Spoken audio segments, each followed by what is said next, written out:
H. Burks, and I'm the mayor. And it is Tuesday, October 29th, 7 p.m. And with that, we'll start with the roll call. Vice Mayor Johnson is online. I think she's on her way. Did she get added to this one? Okay. Councilwoman Hood? Present. Councilman Perkins? Present. And Councilman Carroll? Present. And Councilwoman Bell, I guess she's on her way. And I'd like to recognize our interim city manager, Tammy Sadler-Jones. Okay, with that, I will open up to any changes to the agenda, any deferments, any movement, any remove, take off. Make sure we stop at 10:30. I'm opening it up to everybody for options here. No options? Okay, so we're going to be here all night. All right, with that being said, the agenda is accepted. I have a motion, Madam Mayor. So can she do it online? Okay, so she can do it I talked to this. Okay. Yeah. All right, Vice Mayor Johnson. I have a motion to end the meeting at the October 29th work session at 10:30 p.m. Anything not addressed at that time be deferred to the next work session. Okay, is there a second? Second. Okay, it's been properly moved and seconded to end the meeting at 10:30, and any items not addressed at that time will be deferred to the next month's work session. Okay, you ready for the question? I have another motion, Madam Mayor. Oh, I'm sorry. Okay, so we're going to vote on this item first. Okay, all in favor say aye. Aye. Aye. Okay, all opposed say nay. Nay. Ooh, I get to break a tie. Aye. So it's going to end at 10:30. Next, is there any other motions? Yes. I have a motion, Madam Mayor. Okay, Vice Mayor Johnson, what's the motion? I move to defer the 3 items that were presented. I do not have my agenda because I'm driving. I apologize. The P&Z items to the November work session. That way it can be addressed after the P&Z meeting. Okay, so you're referring to items, is it IJK?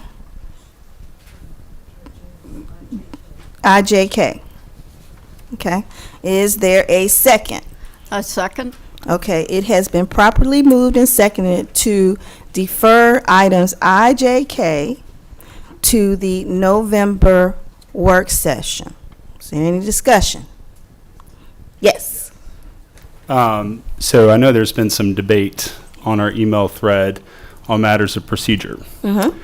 While P&Z has not yet met, P&Z is required to review and discuss applications within 30 days of their receipt. We are past the 30-day deadline on that, which passes the buck to council.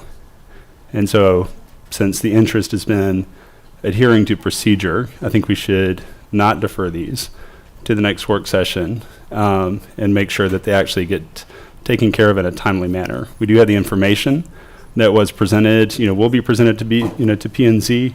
Those packets are complete, which is part of the requirement for that. And so I think it is our duty to, at least review and discuss those.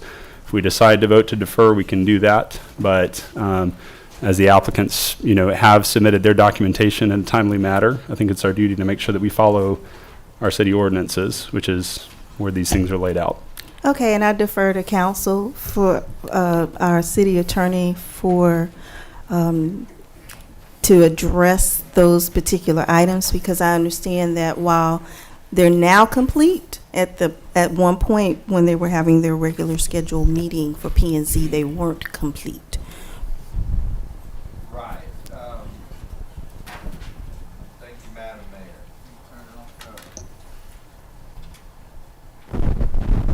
Mayor. I'm on. All right. So there's not a definition provided of what makes a complete application.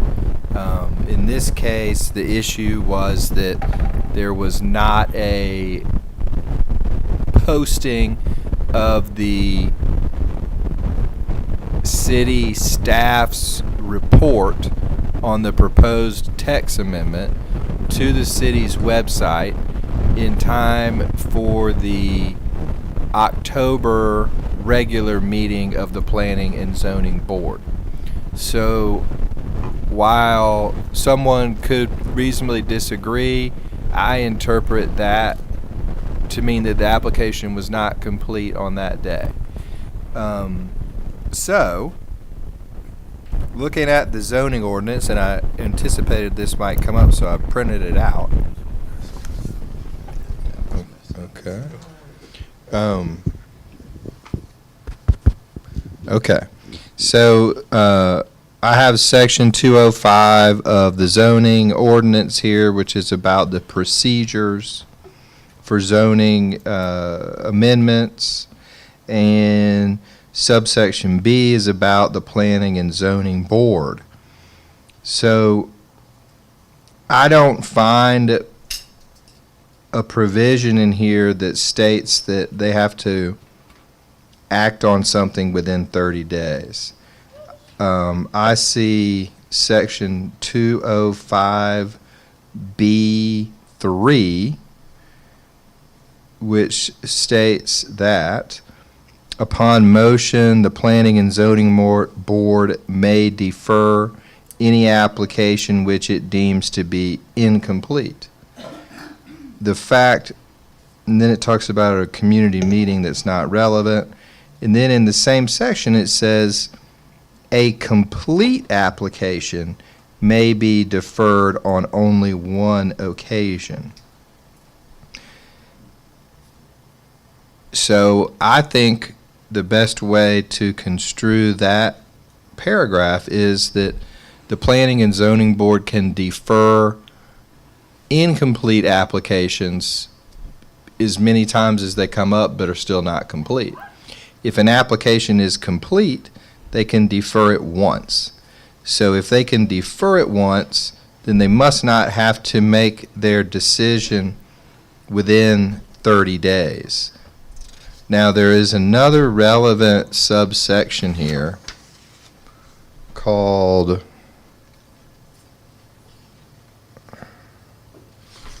failure to act.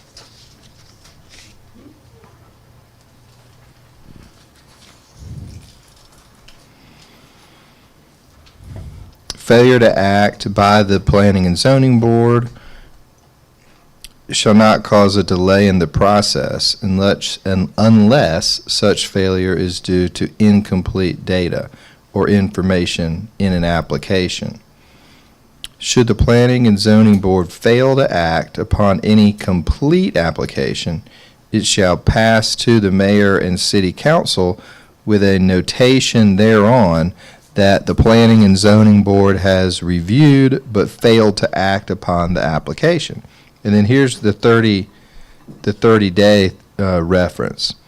If the Planning and Zoning Board fails to submit a report within 30 days of its first meeting after it has considered an application that is complete in all respects, it shall be deemed to have recommended approval of the proposed amendment.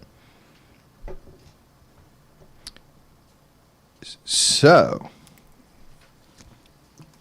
taking those two things together, I think it means that the the city council should wait for the Planning and Zoning Board to have an application come to it, and then the Planning and Zoning Board can, if that, assuming the application is complete, which the one we're talking about now is, the Planning and Zoning Board could defer exactly once.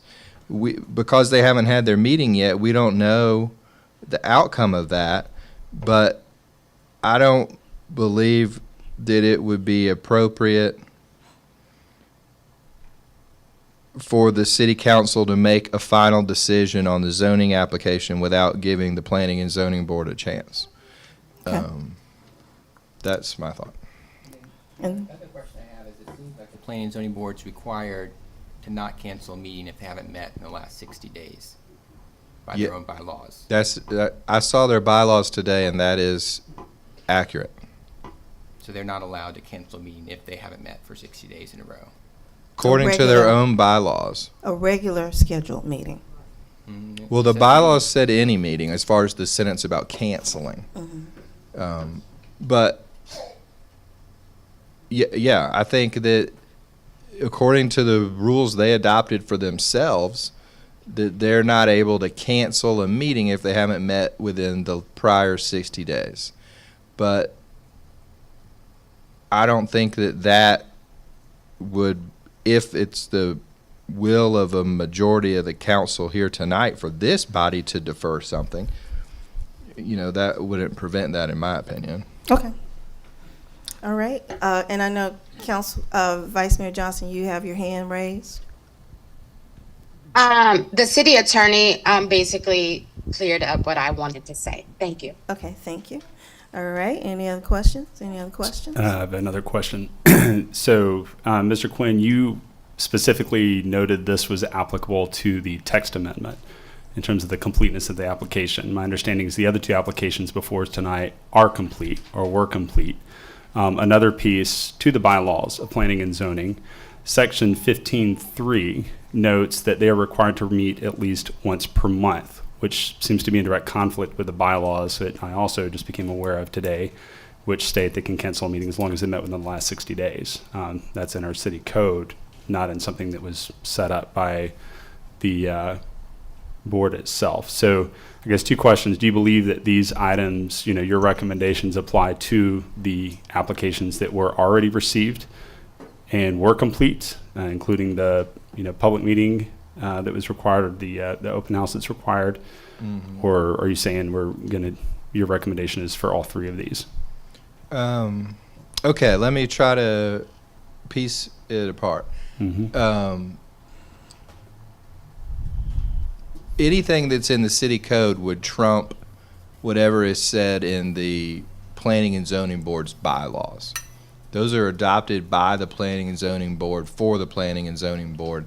And if they were to come up with a bylaw that's in conflict with an ordinance that the city council had passed, then that would be an invalid bylaw. The question about other applications that were complete, so it's not my recommendation that the city council cannot proceed. It was my recommendation that the city council can defer, which was the motion, so that's a choice, either option of which would be appropriate for the council to make, and that's a decision. If there has been an application to the PZB that was complete at the date of their last meeting, but that meeting was canceled rather than held, I don't know why that occurred in that way, but I'm just accepting that as the facts for the purpose of answering the question. I think that was not right if that's what happened. At that point, we're in uncharted territory. I would basically think the most reasonable thing would be to treat that as a deferral, so that was the one deferral of a complete application, and that if the Planning and Zoning Board doesn't make a recommendation at its next meeting, that would be its last chance on those applications. If I can interrupt really quick with another question. So the code states that the deferral has to be made by motion, which from the way I'm reading it, sounds like it needs to be a formal motion at a meeting, not just in the absence of a meeting. Is that, you're finding that in the bylaws or in the That's in the our zoning ordinance? code itself and Okay. administration. So, and that makes sense to me. I mean, like I said, it's uncharted territory to me. I don't know how to treat that. Basically, the Planning and Zoning Board didn't hold a meeting that they should have held, and so they didn't vote to defer or anything else. I mean, I don't know if that's true, but that's what I'm hearing and accepting. I can give you that's in section 205B3. Right. And Councilwoman Hood, I recognize you. I see you. I just give the city attorney a moment.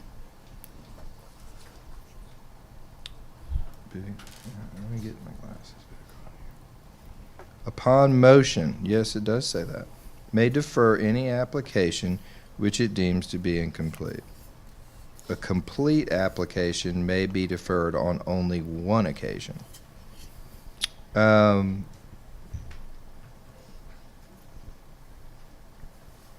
You know, again, I think that if they had a complete application, then let's just say they didn't make a motion. So they didn't, let's say for the sake of, you know, working through this, that in the case of complete applications, they did not defer because they didn't have a meeting at all. So then we will look at subsection 5, failure to act. If the Planning and Zoning Board fails to submit a report within 30 days of its first meeting after it has considered an application that is complete in all respects, it shall be deemed to have recommended approval. And we're not in the 30 days of that. They also haven't considered it, so. Yeah, it's, Right. I mean, I think it's, we are in a fact scenario that's not contemplated by the code because they were supposed to have the meeting if the application is complete. So I think, you know, if a majority of the board wanted to treat this situation as a recommendation of approval on the ones that were complete, I think that would be one reasonable decision. But I can't say that that's mandated because this is just, you know, no matter which one of these sections we read, something doesn't quite fit. Right. Councilwoman Hood. Yes, I just wanted to clarify something. I think you said the text amendment was considered incomplete because the information about it was not posted on the city's website 15 days prior to the meeting. Do I have that correct? Well, I said that that would be one reasonable conclusion to draw. Okay. Are we certain that that information for the other two items complied with that 15 days? Because I think that the issue was that none of these things were complying with the 15 days. So I think it would be important to determine that in some manner. I would be surprised to see that they were aware of the 15 days and put the information on for the other two items on there and didn't do it for the third item. So I'm just raising a question about the facts there. Okay. And I just want from I see kind of faces like this. So we're just trying to make sure that all the information was properly documented for each one of the ones that were part of this motion. And so, Interim City Manager Jones, when it came to the other two, I know for the first one, the other two, were they properly posted on our website with the report 15 days prior? Mayor, Miss Cameron is not here. Let me preface it by saying that she had scheduled vacation. Right. And she would probably be the appropriate person to ask that question. I know she sent Jacob Bowie, the Economic Development Coordinator, so I do have to ask Jacob, do you know if those other two items? I do not know. Okay, all right. Okay. All right. So I don't have an answer for Okay, you, but I that's can fine. find out. She's going to be back in the office on Thursday. Okay, so we still have the motion, and plus for the text amendment, the consultant isn't here to even talk to us about that item as well.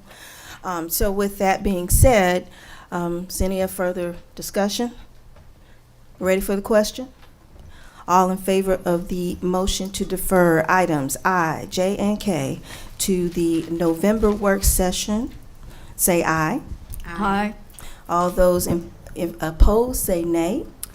Nay. I think Councilman Bell's online. I don't know if her vote is being recorded. I don't know. Can we She check? just got on. So I guess it's gonna pass now. Well, we need to see if she's online, if she can vote. She She- just got on. So she's unmuted or we're not. Councilwoman Bell, you there? Councilwoman Bell, you there? I'm gonna give her 3 shots. Okay, there you go. Yes, I'm here. He just unmuted me. Nay. Okay, Councilwoman Bell. She's gonna be put, okay, great.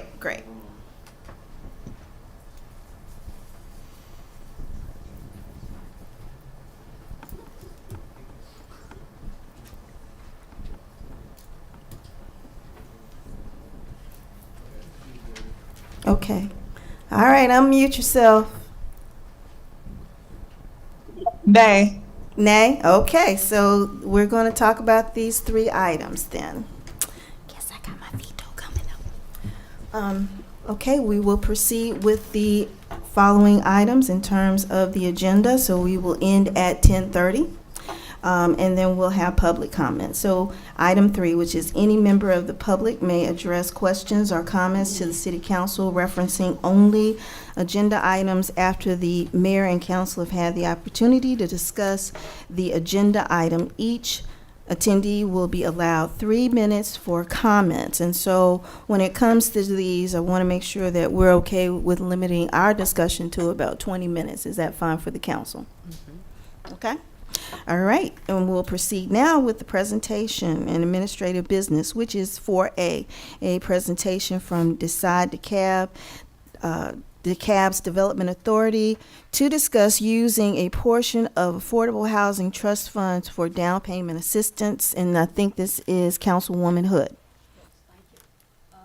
This is going to be a presentation. You have to turn your mic on. Thank you. This is Move it going to be forward. a presentation by 2 members of Decide Dekalb. They have a program that assists first-time home buyers to buy a home. And we have an affordable housing trust fund that right now has $200,000. And so I thought it would be a good idea for us to understand their program and how we might have a similar program. Okay, and I see is that my Regional Leadership Institute buddy Yes. there? And Okay. yes, Tara Washington and Caitlin McClure. Okay, and how much time did you tell them they have? 20 to 40 minutes. No, 3 to 5. Okay, all right. Okay, a little levity would help at this point. Okay, hey Terry. So let's hear from Hello. you. You ready? It is so great to see. Yes, I'm ready. It is so great to see everyone in Clarkston. Decide Dekalb Development Authority is just absolutely thrilled to have been chatting with the wonderful Susan Hood, Councilman Hood. Thank you so much. And my colleague and I, Caitlin McClure, we actually facilitate and help to manage a program called We Decab. And so that We Decab program is a down payment assistance program in which we provide anywhere from 1% to 3% in down payment assistance. And this would be for anyone who is looking at moving into DeKalb County or someone currently looking at, finding a new home in DeKalb County. And so we have been, over the course of the last couple of weeks, chatting with Councilman Hood about the program and some of the nuances. But we are absolutely thrilled that, the City of Clarkston is looking at partnering with us for housing affordability in the county. And we are open and, with any questions that you guys may have as it pertains to our program and how we actually manage that. Okay. Anything else? So what is required to be a part of that program? Yes, very good question.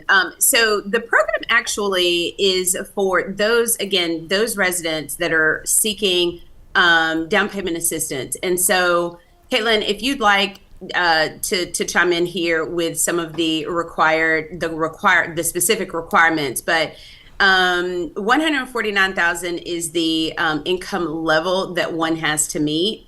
And that is basically, where we see, kind of that sweet spot, which I think is, if I'm not mistaken, Caitlin, keep me honest here, but that represents 140, that's 40%, sorry, of AMI, that 149 price point falls in.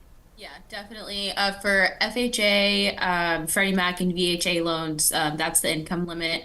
That's really the only other stipulation. You don't have to be a first-time home buyer or anything like that. You just need a FICO score of, I believe, let's see, 660 for FHA and VA, and then for Freddie Mac, 640. Okay. That sounds good. And this is also, as it stands now, open to Clarkston residents, right? It's all for DeKalb County. That's correct. Right? So if That somebody is wanted correct. to do that, if somebody was interested and they met the financial as well as the FICO score, they could come to Clarkston when they see a house for sale. All right. Absolutely. I Now- love it. Yeah, I'd like to add that they have arrangements with financial institutions to assist with this, and the process is that the person who is desiring to benefit from the program finds a house that fits within the financial parameters. So they work with their own real estate person, and then ownership. Am I correct that you have an educational component to this as well? Yes, so that That is correct. especially first-time owners understand that a house costs a lot more than the mortgage. So, as we all know, and so my thought was that they have the experience and knowledge through this program, and as was mentioned, residents of Clarkston can apply for this. But if there were a way that we could use a portion of our Affordable Housing Trust money to earmark, perhaps through your program, earmark that money for current Clarkston residents who want to purchase a house in Clarkston. So it would be sort of a subset of your program. And so that's that was my thought. And I think this would have the benefit of helping people get in their first home. And most of the time, it's the down payment that is the stumbling block, that people pay rent, and perhaps the amount of rent they're paying would actually cover a mortgage. So it's hard to get the cash together to meet that down payment assistance. So that's my thought, and I open it up to any other questions. Any other questions or comments from council? No?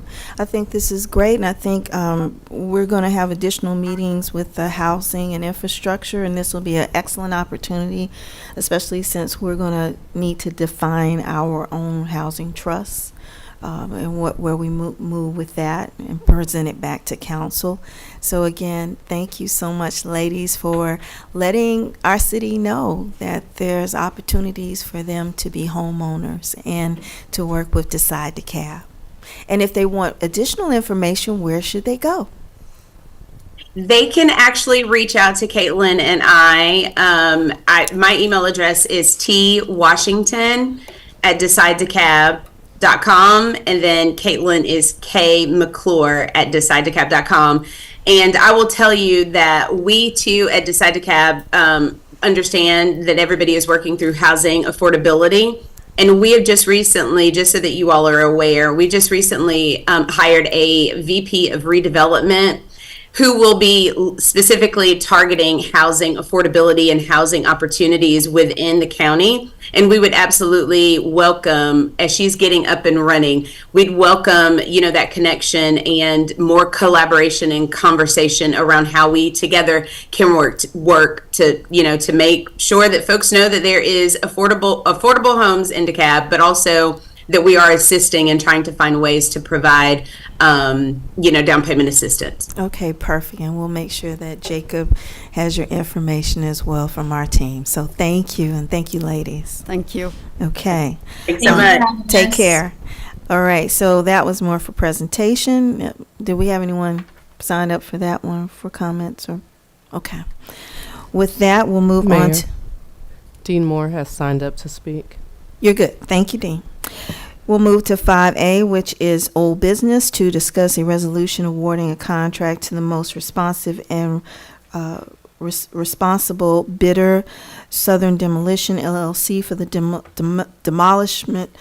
demolition of the two-story house at 40 Oaks Preserve in the amount of $39,750 to be funded out of SPLOST II funds. And Mr. Moody.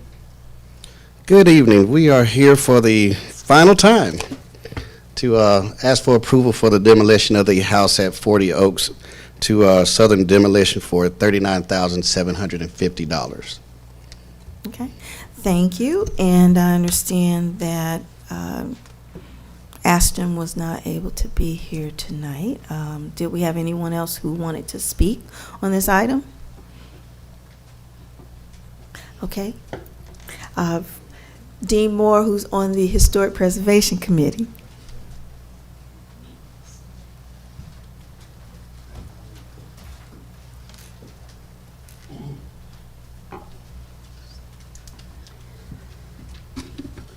Thank you. We've been doing classes for historic preservation with the Georgia State University. This Monday is the last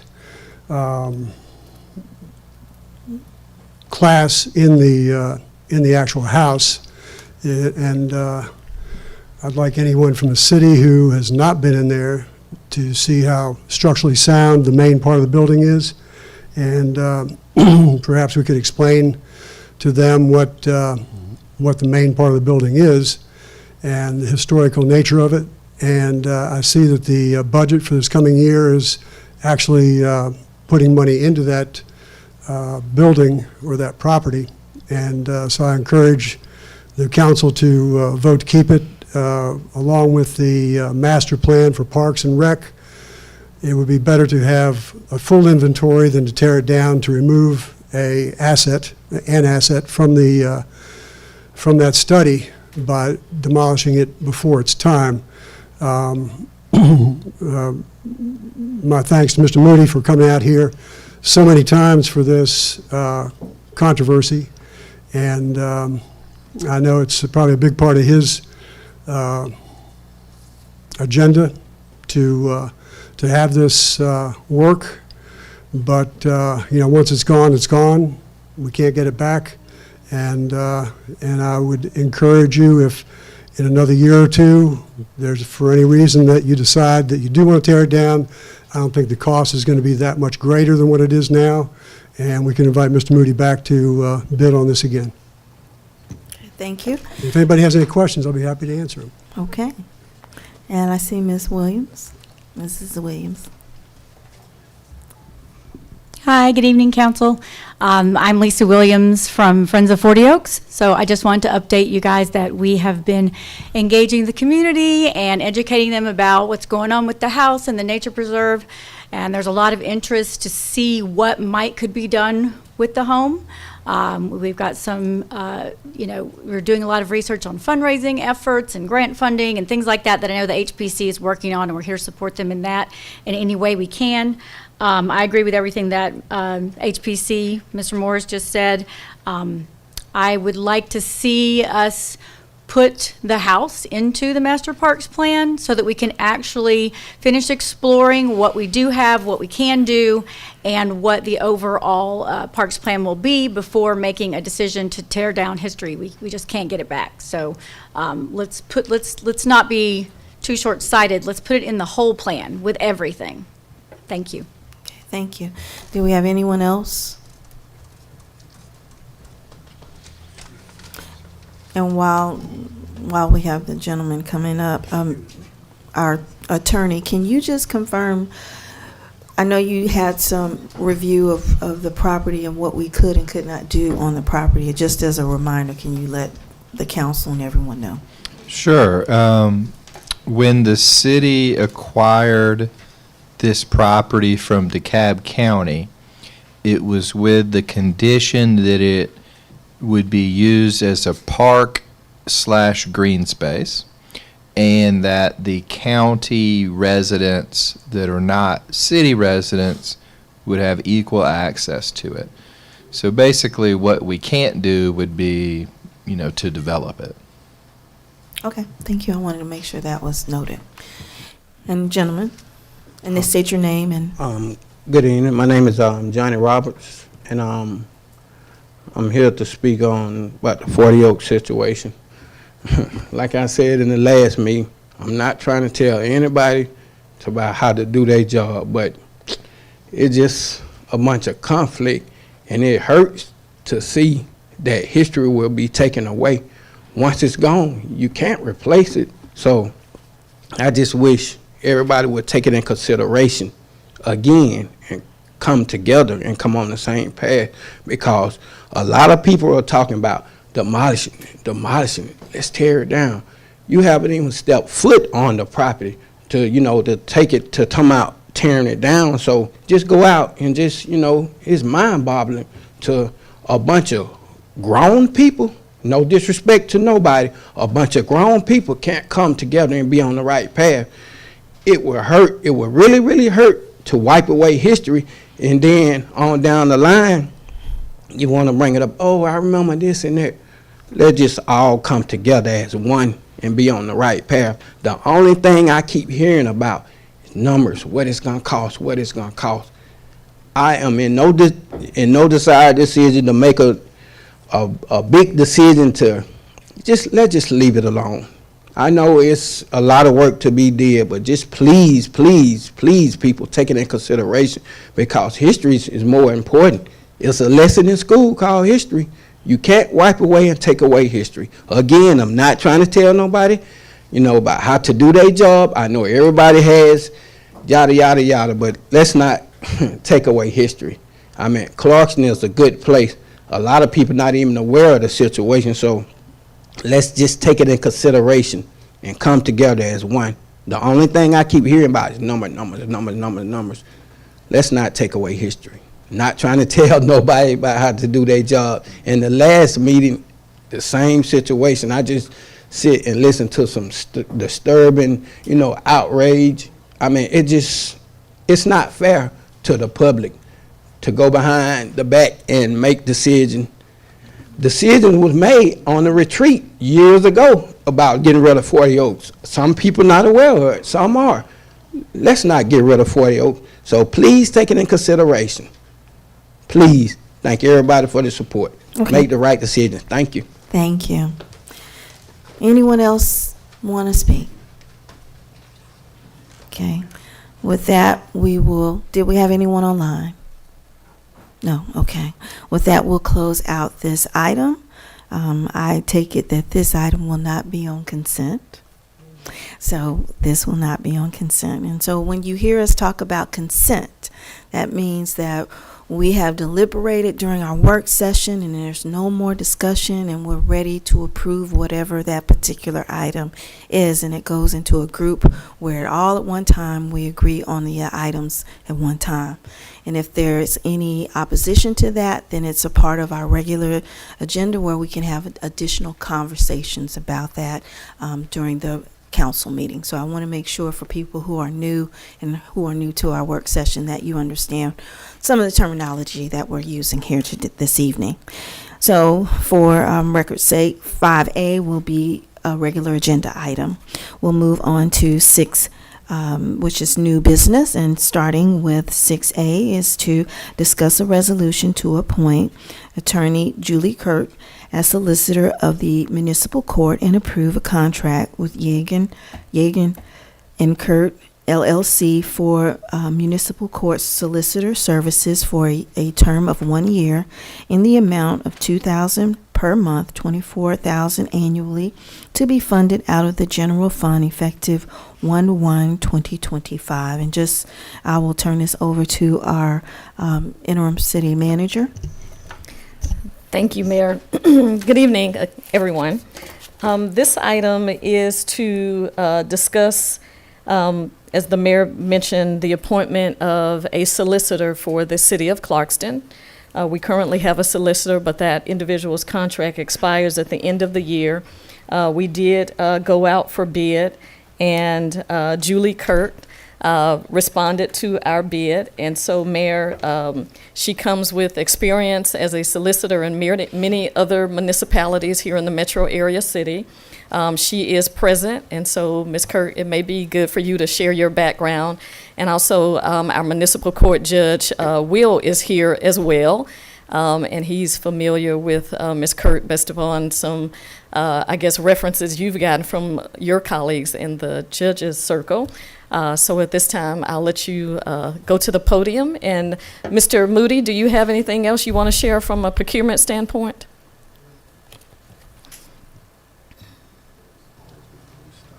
Do what? Just to give you some background, we did put the bid out July 18th, and it did close on August 13th. So we did have it out open, and I guess the specifications were just enormous, but we were lucky to have Ms. Julie respond. Thank you. Good evening, Council and Madam Mayor. I'd also like to introduce Leroy Chester Jennings, Attorney Leroy Chester Jennings. Ms. Chester Jennings, will you stand up with me? She usually assists me with my solicitor duties. My name is Julie Kert. I've been an attorney for almost 30 years now, any minute now. I've been a prosecutor. My whole career has been focused on criminal law. I've been a prosecutor for off and on for the most of my career. I think there's only been about 5 years where I wasn't also doing prosecution duties. I do also have a criminal defense practice. Currently, I'm the solicitor for the City of Fayetteville, the City of Jonesboro, the City of Stockbridge, and the City of Hampton. Truly, the best part of my week is doing municipal prosecution. I've got a great deal of experience with it. I started out in the City Court of Atlanta, where I was a solicitor for 8 years, doing a high volume of litigation. Solicitor Chester Jennings and myself, we sort of take a restorative justice approach into how we handle our municipal prosecution, believing that the most important thing is resolving these cases and restoring these members to the community, while also helping the city collect the due monies. If you have any questions about that, I'm happy to answer it. I think in my discussions with the judge and the interim city manager, I think our approach is a really great fit for what you've already got going on in the city of Clarkston. And look forward to serving. Thank you, and thank you for your comments. I think Councilman Carroll has a question for you. Yes, sure. Ms. Kert, so I know you can't prejudge any specific case, obviously, until you have the facts in front of you. But say you're dealing with a recalcitrant apartment complex that repeatedly violated code. City code violations are always the spiciest part of what we do. It's important that the housing be safe. That's typically a little bit more involved. They hire lawyers. But what are you looking to hear. Like, how would you approach that in terms of, you know, requiring the full amount of fines, waiving fines, that type of thing, if there are repeated violations? I mean, I think the first violation that comes before me, we try to give them I'm always about compliance and restitution. So I'm always going to give them one shot at compliance if it looks like a lot of times they sort of build non-compliance into their business model. And at that point, we have to work on fines. And it's important you've got somebody who knows how to structure the charges so that the city can collect a fine that's going to hit them where it hurts, so that they have to make a business decision to comply. I mean, I think that's just, you can't have unsafe housing, you can't put the residents at risk, and if that's what's going on with the buildings, they have to be dealt with aggressively. But I'm always going to initially give them a compliance period, and my hope is that they'll voluntarily comply, and then I incentivize the resolution of the case to encourage them to do so. But ultimately, after that, we have to take a more aggressive approach. Okay, and then I'll let you, Councilman Perkins. Also, just as a reminder, we are very unique, the unicorn of the city in Georgia, in terms of our diversity. Just being able to handle that, kind of talk about that, given the fact that many of the people who come in here may have language barriers. I mean, my understanding is you're using a language line currently. Only when we have to. We have live interpreters come on most occasions. We use language line only for first appearance hearings or whatever. Okay. Honestly, the Judge, can you please speak into the mic, please? Thank you. Excuse me. Also, We do use live interpreters on all the hearings and times once we do it. We use the language line for first appearance hearings, and on times when we have a witness that may need different than language than the defendant, and we have a list of interpreters that are generally available to us, and there are a couple languages and dialects that we have really had to reach out to find, but yes, we do with that. Okay. And sometimes it's more often we have more interpreters in court than we have attorneys. Okay. I mean, honestly, live interpreters is the In- best Including situation. American Sign Language. Okay, good. It's just going to facilitate the speed of ability to communicate versus the language line is always slower and clunkier. You know, every court I'm in, honestly, the diversity seems to be growing every day. I know Clarkston is unique in the volume, but it's present in every single court I am in. A live interpreter definitely facilitates a quicker resolution. The other thing is we'll have to translate our forms into some languages I don't think they've been translated into, but obviously that I think you've got a lot in place already, like the plea forms already translated. We generally use a pretty, I don't want to say aggressive, but a diversion program, all-encompassing diversion program, is a way to quickly resolve cases, and so those forms would need to be translated, but that's obviously something we can get done. Okay, and Councilman Perkins. Thank you, Madam Mayor. So my question is related to, well, I had a question on language. I appreciate you bringing that up, in just the cultural sensitivity piece to our community. You know, literacy, you know, even when things are translated, can be a challenge for a lot of people, especially speaking, you know, when it comes to working through complex legal language and things like that. So I hope there'll be some sensitivity to that. I'm interested in just a little more detail when you talk about sort of the, you know, giving a little bit of a grace period, you know, when you're dealing with compliance issues where maybe you have a company and then someone who needs a safe place to live. What criteria do you look at in terms of how much time do you allocate, or do you have a system you typically use, or just kind of fill it out depending on the case? I mean, I think these are often case-by-case basis. I mean, it depends on the, you know, I don't sit as the permanent solicitor in Riverdale, but I did happen to handle their housing court several months in a row, and they had a complex and crisis. And so it so much so that it had to be, parts of it had to be immediately condemned. It was a rat infestation issue. There were severe health issues for the tenants. We told them they had to find other safe housing for them immediately, and then gave them a amount of time to remediate the property. And then if they had it made satisfactory practice, I believe in 30 days check-ins. You can't get, if you give somebody 6 months, sometimes they don't get started until 5. So I generally do a 30-day reset and show me proof that you're making progress, acceptable progress. And then you have to evaluate. I mean, not every situation is the same, but sometimes, you know, in a crisis, sometimes something more aggressive is needed. It's, you know, but are we talking about debris in the back parking lot? Are we talking about a cracked parking lot?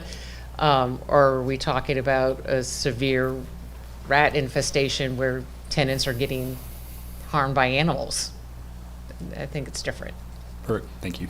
Okay, thank you. Any other questions? Okay. Well, thank you. You can please have a seat. Did we have any other questions from, I know Councilwoman Bell's still online. You can have a seat. Okay. Yeah, sorry. I just want to make sure any other questions. Okay. Did we have anyone signed up for this item? Dean Moore?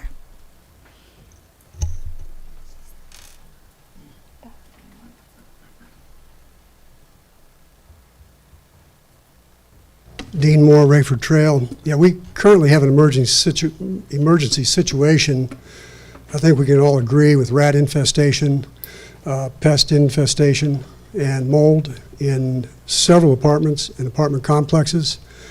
We need to come up with a program of figuring out how we can assist these apartment owners to be able to renovate their apartments. So stay to task as it relates Task to the is the solicitor. As she goes forward into this job, I'd like to point out that we are currently in an emergency situation that is going to require some serious solutions. And it was brought to my attention on Sunday that the apartments that we're currently been discussing need to have serious renovations. And if there's any way to work into this a program, the resources that she may bring to this job are going to be very valuable to us moving forward to make sure that these apartments are renovated and that the emergency is mitigated. Okay, thank you. Anyone else? Okay. With that, is this an item for consent? Is it consent? And is Councilwoman Bell still online? Okay. We can make it consent if she wants to take it off. All right. Unless someone here has a problem. Nope, that's fine. Just came off. Okay. Yes. Oh, you had a question? My question doesn't have anything to do with what we're talking about. Okay, so this is a consent for item 6A. Then we'll move to item 6B, which is to discuss a resolution awarding a contract to the most responsive and responsible bidder, IKON Filmworks, for public meeting, video recording, and related services for a term of 1 year in the amount of $38,400 to be funded out of ARPA Funds effective 11/8/2024. Mr. Moody?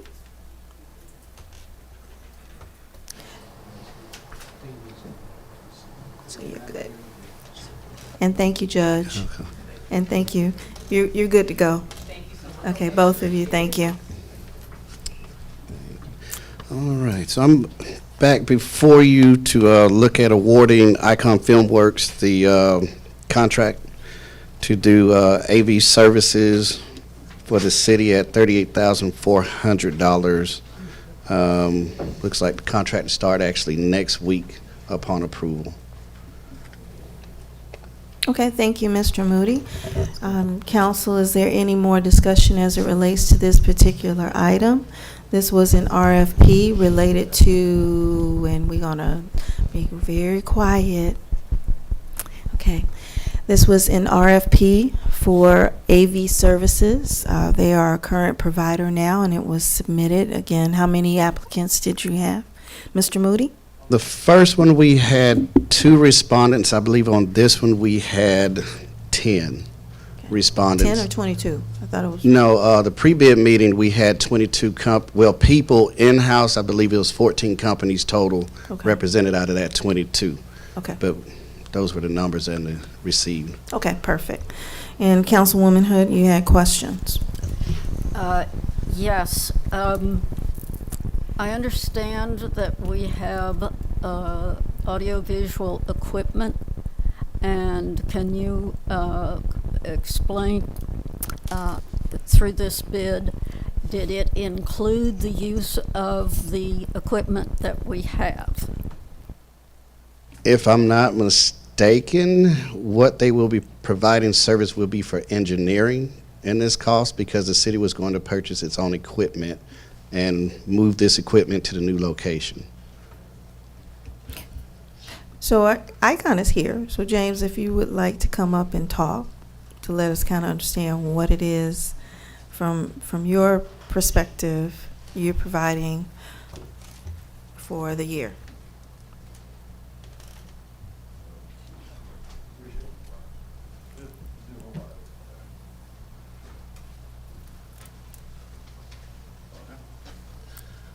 Good evening, everyone. James Hammond, Managing Partner for IKON Filmworks. According to the RFP that was submitted, our firm would be providing a technician to manage the events. We wouldn't be providing our equipment for it. There would be other, because what was stated in the RFP is that we wanted to make sure that we made use of the existing city equipment. So we would not be providing our equipment for these meetings unless requested, and that would be on an a la carte basis where we would be able to provide those services as requested. Okay. And did that include any events as well? No, ma'am. Okay, so it didn't include events. The RFP was solely for council meeting services. Okay, all right, I just wanted to make sure. And, yes. Can you expand on the idea that we're going to not use the equipment that we already own and that we're going to purchase new equipment? No, my statement was we're taking existing equipment to the location and we'll purchase additional, like the microphones and monitors.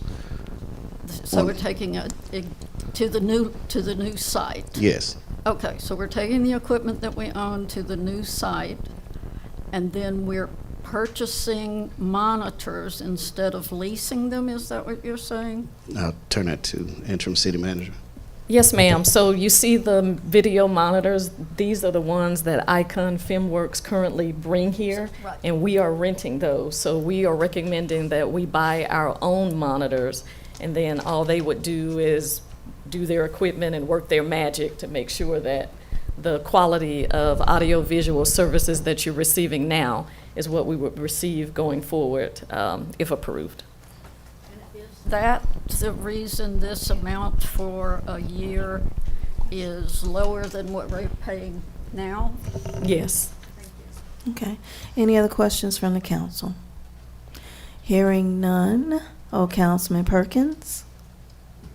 Button. I did have one quick question. You mentioned it's just for council meetings. My understanding is it also covers special call meetings, or did I misread the contract?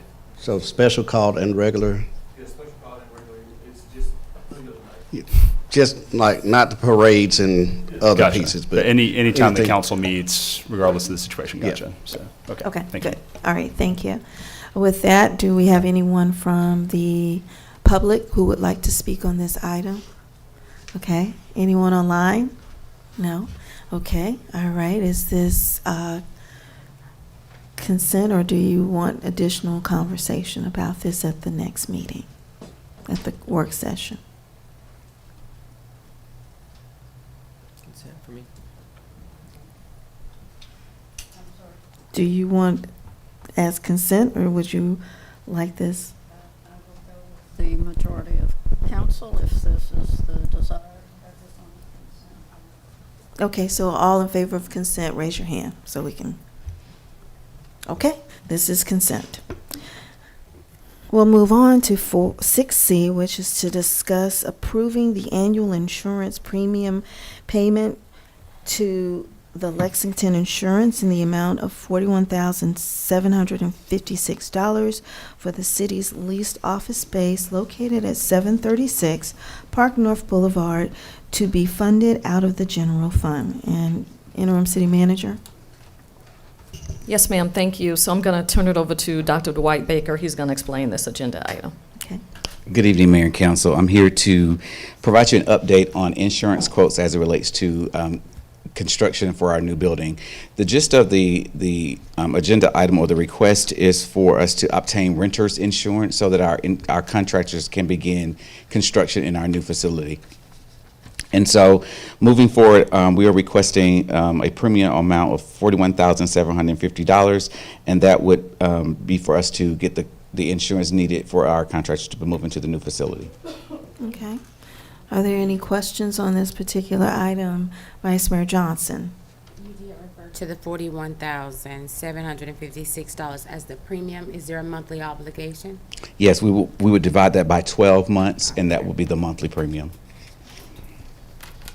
I also want to point out that if we can also cancel this insurance, giving a 30-day notice if need be, if we find some additional coverage or another coverage rather that is more comparable in our price range. Okay. Any other questions? Councilwoman Hood.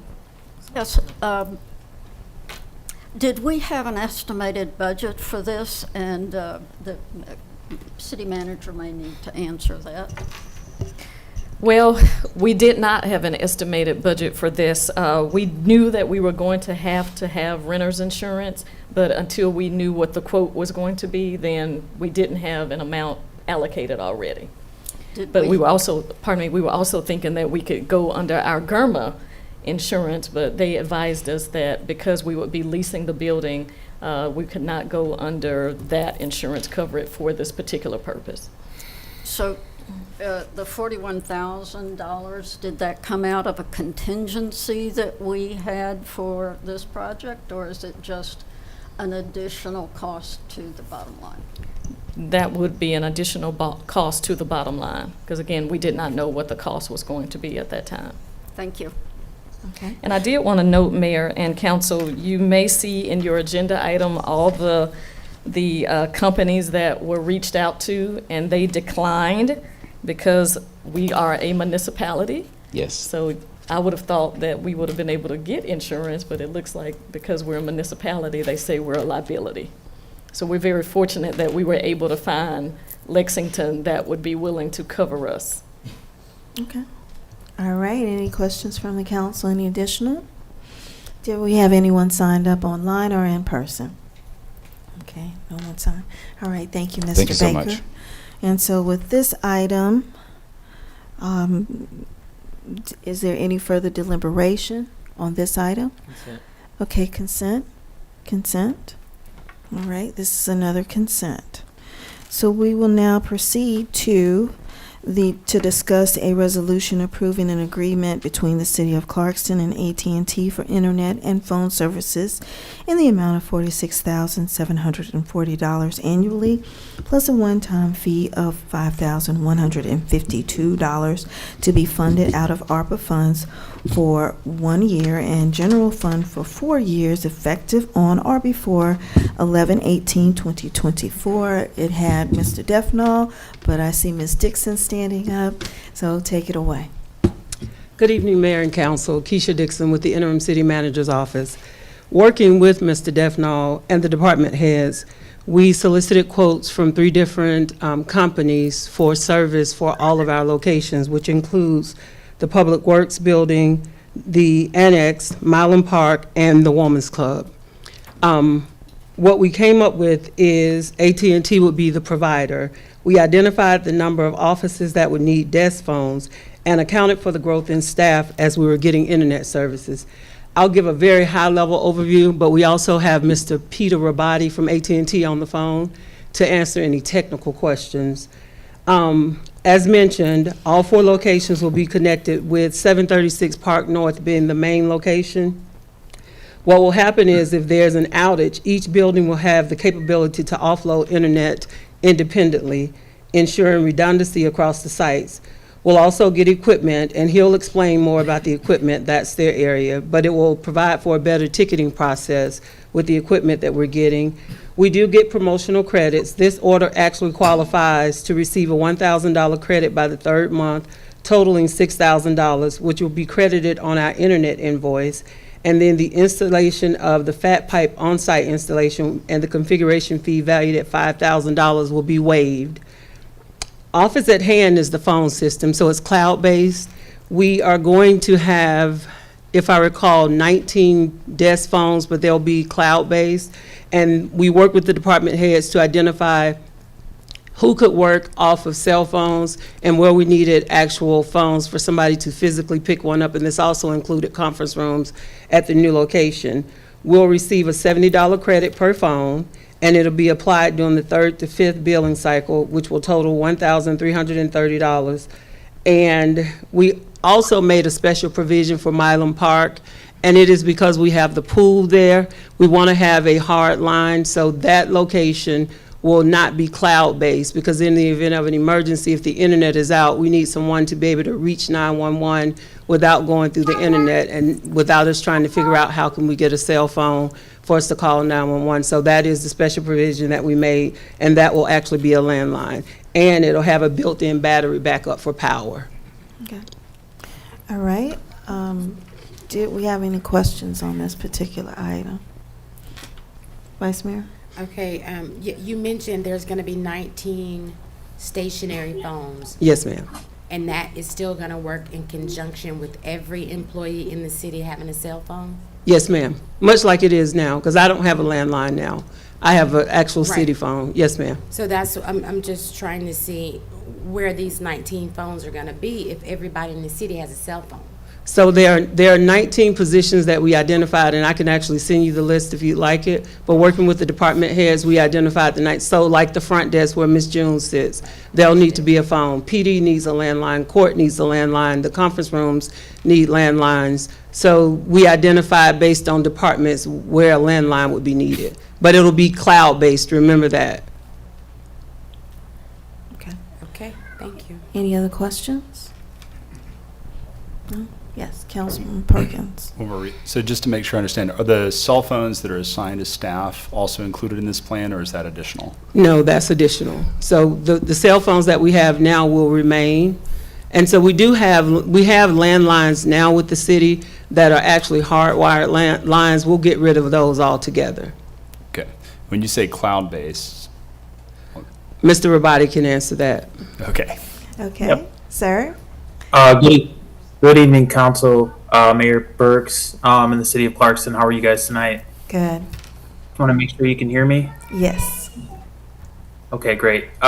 So cloud-based essentially means that you will, instead of having your phone equipment located in a certain facility or in a certain building, it'll be managed on AT&T property. So essentially, we'll manage the equipment, how the calls are routed, and it's all done from a piece of software or a browser, which basically creates a level of ease for any admin that needs to add a new line or manipulate a new line for a new employee, reduce one line, add one line. Essentially, it gives you very powerful tools without having to go into a telco closet and plug in manually certain devices.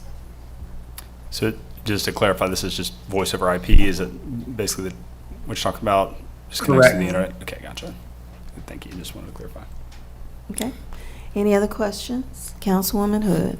Yes, I know virtually nothing about this, so I apologize in advance for asking dumb questions. I did note that there was a desire to have a landline at Milam Park for emergencies. But emergencies can take place in really any of our offices. There could be an emergency in administrative offices in our new location and that sort of thing. So explain, either of you, how we can be certain that in case of an emergency, there's nothing related to the cloud, whatever that is, that would prevent this critical information from being handled. So one of the things we considered was that at the new City Hall, PD is going to be right there with us. So that was one consideration.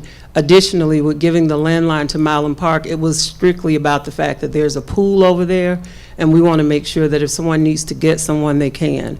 And I do understand what you're asking about if there's an emergency there, but that was our consideration when we looked at this. And the phone service, I mean, I've used this type phone service in my previous position. We really don't notice a difference. Okay. Any other questions? If I could, Yes. may Go I ahead. add something to that? There's multiple ways that we insure you from an emergency perspective. So the number one thing, we'll start at the park.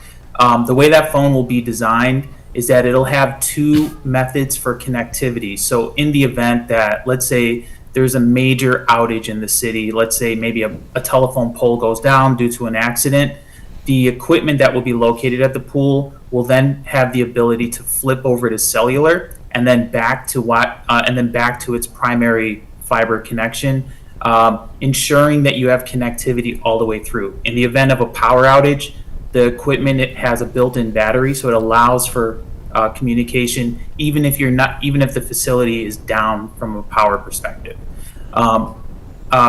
When you look at your overall network, the way that this network is going to be designed, it's a point-to-point setup that has integrated failover. So that means you're not paying extra for additional circuits at each location to support each site in the event of an outage. As long as the sites stay active, which that's how this is designed that's what this is designed to do, your phone connectivity will operate effortlessly. And so that's how we support you from an emergency perspective. Okay, any other questions? All right, hearing none. You have another question? Okay. Did we have anyone signed up for this item? No? Okay, all right, so is this? No? Okay, this is not consent. All right, there we go, regular. With that being said, we will move to the next item, which is item 6E, and that is to discuss the proposal by Veterans and Community Outreach Foundation of DeKalb County for a Veterans Memorial statue to be erected at the Pocket Park located at the corner of North Indian Creek Road and East Ponce de Leon Avenue. And Mr. Duncan. Good evening, Mayor and Council. So I stand before you today with a proposal from the federal government for the City of Clarkston to erect a Veterans Memorial. And we have listed one Pocket Park, but it's two parks that I want to ask the council for approval for us to explore the option of having this memorial at the corner of, the first option is the corner of North Indian Trail and East Ponce, that Pocket Park there. And the other is Friendship Forest in the parking lot closest to the street that we want to see and explore about possibly putting this veteran memorial there. So we're seeking the council's approval on that. And Victor Johnson, one of our city veterans, and we thank him for his service, will give you all some background on the proposed memorials. Okay. Mayor, City Council, well, I come thanking you for this opportunity for those that was not recognized here in Clarkston. This is what this memorial is about, from the House of Representatives and from the Senate. This was from 1974 that the veterans was not recognized here in Clarkston when they came home. So we have the list of the names of those that was not recognized here. And so what we want to do is make sure we get a memorial through the Senate and the House of Representatives. But most of all, we need to think about that our veterans fought, and a lot of them died, so that Clarkston can still be on the map. And we need to make sure that they're recognized. And in the package that we have here, we have the names of the ones that came home and was not recognized. So we have the names of the ones all out through DeKalb County, through the American Legion, the VFW, and the Secretary of State. So we have those names. And if we want to, I think Ms. Tammy asked me to pick one of the sites that we would kind of look at, how it would look. And this is some of the sites that it looks like here. That's already been done. That's one of the pictures of how it would look. Starting with most of the ones that was not recognized for the Vietnam veterans. Mike. And then we'll take 2 or 3 slabs. Then there's another slab.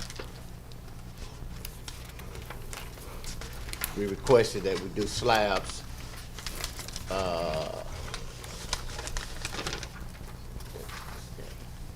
like this for World War I, World War II, Korean, also that go in conjunction around those ones that had not been recognized. Most of you all know about the Gold Star families. Most of the Gold Star families is one of the ones that are helping us to get these erected. The one in Piedmont Park is being the Sons of Atlanta, Vietnam veterans, and the Sons of All Wars. They're erecting one in Piedmont Park. So we don't want to be left behind, because Hank Johnson, Michael Thurman is all for this program, and there's a lot of veterans that didn't get recognized. We probably have some out here in the cemetery too that we have not been recognized. And that's basically what we have for y'all tonight. And we want to make sure that this get done, because we want our city council to get behind this. Because if we do this right here, it'll better our community. Our community needs support. And if we can support those that are in war, or right now in war, support them when they come home, what would you think our community look like? It would be a better place. It'll be supported by people that believe in America, people that believe in what we're doing to safeguard from foreign and domestics. So I appreciate the time, and I hope you all will look into it, and we'll get down to business. Okay, and thank you for your service, and welcome home, as you always remind me to say, all right? Thank you. Thank you. You know, we appreciate, because in Clarkston we have over 210 veterans that have been identified through the census that we have. And I think what would be beneficial is to let the council know step by step kind of what that process would look like. I mean, beyond identifying a place, what would that require of us in terms of any financial obligations, ongoing maintenance of it. I think that would help us a lot in terms of working together to move forward with it. Okay. Ms. Johnson. Ms. Johnson. Oh, yes, Vice Mayor Johnson. And I want to clear up this. I'm not a committee member of this organization. Before we had a Parks and Recs director, I was the city person that went to their meetings to get the gist of what this would look like. And what I was told was, once the funding is secured by Hank Johnson's office, they'll come here, do the work. They'll do their own maintenance. The only thing we had to do is designate a piece of land that we felt was worthy enough to show these, I don't know if Mr. Johnson said it, these soldiers were not found at the times of their death. They were later discovered. So a lot of them, they're finding them every day. And they are black, brown, white, green, and blue. There's no color. At first, they started off saying it was brown and black people, but that's not the case. That's right. But these are fallen soldiers that were not memorialized in a U.S. recognized cemetery. So once they're finding the remains, they're carving out locations for the families to drive by. If it's nothing but to show their grandkids or great-grandkids their loved one's name, that's why these two locations were chosen. I wanted to speak to, but there is nothing the city has to do but designate a spot, and the spot didn't even have to be, I think it was 4 feet by 8 feet, and that's for a granite slab. And they would add to this periodically as they find these individuals and identify them. But as far as overhead for the city, there weren't none. All they asked us to do is the regular grounds. If we're cutting the grass there now, just continue, because granite doesn't need upkeep. And they would come out every 2 to 3 years and do some type of granite treatment to get dust, mildew, and that type of stuff off of it. But that's it. And what I wanted, my question was to the Parks and Recs director. Looking at these two locations, I did notice that the prime location backs up to a parking lot that we do not own. Right. So if we put it right there on Indian Creek, we have no designated parking for this Right. location. It's beautiful, by Yeah. the way, but we don't want that liability. Right. So So that's why we also has the second option was Friendship Forest Right, in that and- front area. Right, and if you're looking at the Right. photo for Friendship Forest, it would be a monument in the grass on the hill, and we own that parking. Right. And it wouldn't be any disturbance. Right. So, Yeah, one other thought I had was, you know, that the new development across Thriftstown is giving us that park right there. It's in the middle of downtown, that little place where they have a gazebo. That oh, might be a yeah. good Yeah, that would be location. better. okay, That would be where right is in the- that? It's there's like a gazebo to the to the right of the apartment complex. They're donating that park to the city. That might be a good location because it'd be very central in the middle of downtown, so there'd be a Okay. lot of visibility for the statue for everyone. Okay, that'll be Yeah, great. if that's the case, then we can definitely Yeah. put that as an option. I didn't know Yes. that, so. Just wanted to okay. raise it as an option. Yeah, Okay. that would sound even better. Right. Okay. So we were coming tonight just for the council to give us okay to look at different options, and we definitely can put that on the list and look at that as well. Okay. Any other questions, Councilwoman Hood? More about how these people are being found and what, They wasn't lost. okay, What happened is when they came home after serving during segregation, they was not allowed to be buried in certain areas. So they never was, so they was taken somewhere else. Or their families moved from the area. And so basically we want to bring them home. This is where they was from. okay, This is where they went in the military from, okay. DeKalb County and this whole area, so. Thank you very much. Mhm. Any other comments from the council? Councilman Perkins. Button's not working today. And I just want to clarify too, sir, are you asking for funding from the city, or this is coming from the state? Y'all just need to approve it. That's We're what I heard. We're Go ahead. looking at it to be a nice park. We want it to look what we want it to look like. And to do that, like I said, there are people that's gonna come in and want to be part of. The one that was done in Gainesville is about 500 different companies and you know, people that, military families that promoted and helped do what we had to do. It has a water park. It has a ballpark. Has a pavilion, you know, those type things. So, no, we can start with what we're doing here, and I don't want to put it all on the veterans and just them. I want all of us to be inclusive, not exclusive. Mm-hmm. So, if there's anything that we can do to help, to support through Gold Star families or anybody, you know, but we'll get back with you all on that. Yeah, sorry. I was just wanting to make sure, especially because we're talking about budget things.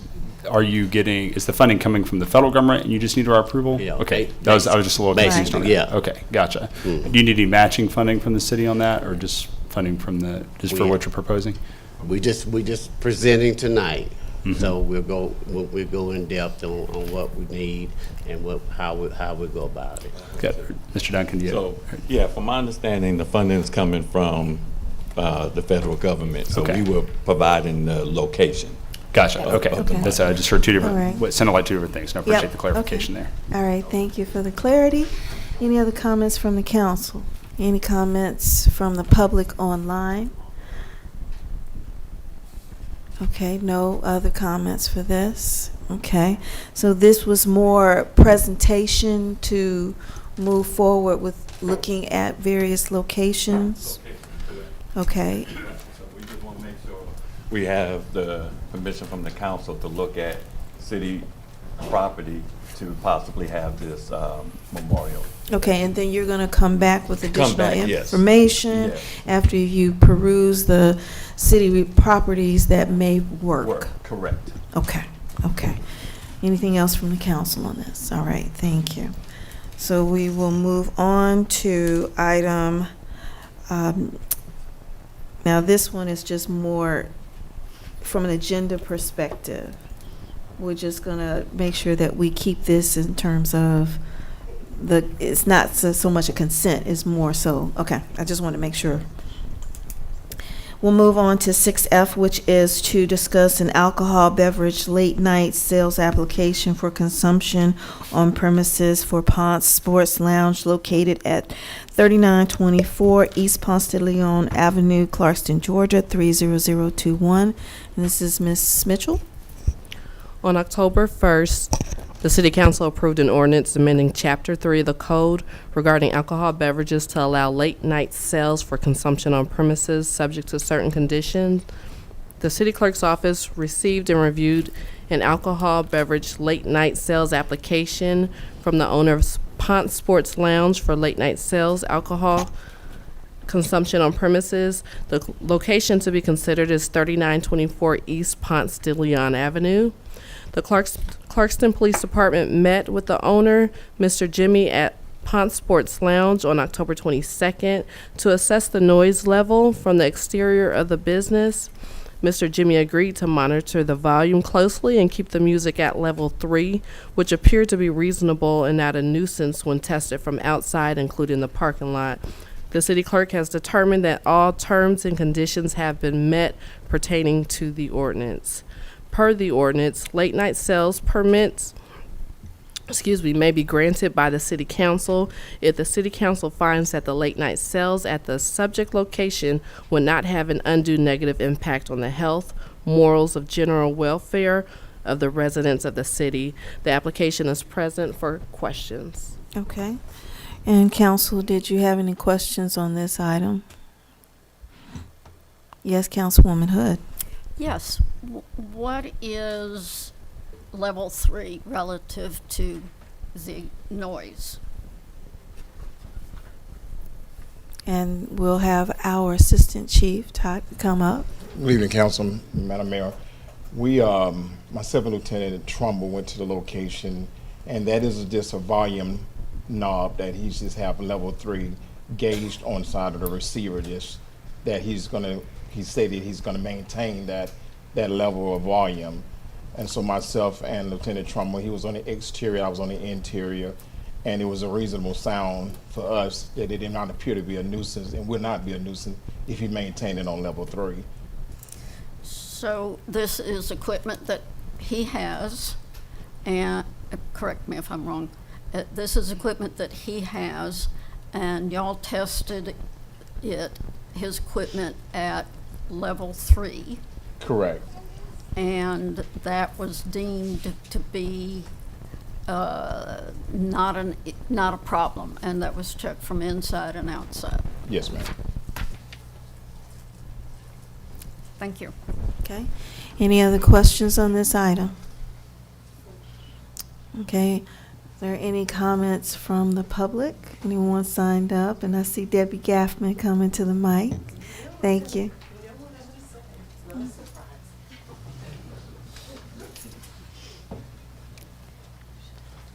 Okay, I give up. I'm not going to fight on this. However, here's what I want to say.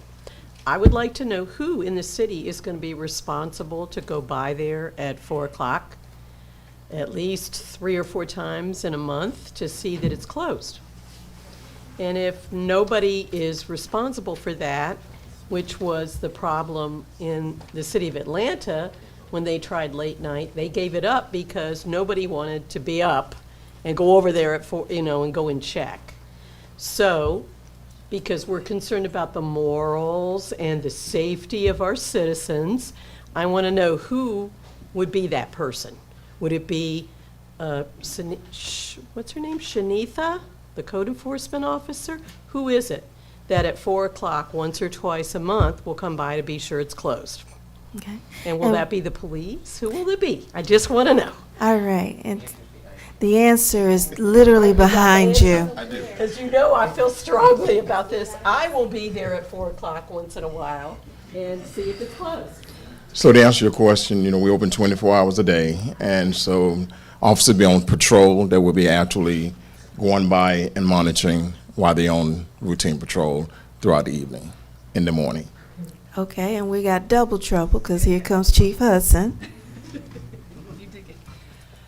And one further thing, in the ordinance, it states that if they have a late night or a late night business, they have to have a police officer present. So it will either be DeKalb County PD there, or it will be City of Clarkston officer there that will be there until they close. They keep a record. They sure. Yeah, they can't stay open late if they don't have a police officer there, and Jimmy already knows that because we've done this once before. Okay. Okay. All right, thank you. And please come up and state your name. My name is Tracy Minnick, and I work with the Rainey family that owns 911 Mell Avenue. And this is not an appropriate location for a nightclub at the corner of Mell and Ponce. I don't even know, they were supposed to serve food. I don't even know how they have I don't know how many parking spaces are required, but that would be interesting to know how many people they can have in the building and how many parking is required for this particular operation. And is this a special land use permit that you guys just give to this one person in the city? So for this particular item, it was an ordinance. And we allowed within a month's time anyone who fit the criteria to apply for that. Okay. Within that time, we've only had one applicant who's been able to do that. So do they meet all the requirements to run a restaurant / bar in relation to parking per table? And they're I guess the police would know the answer to that.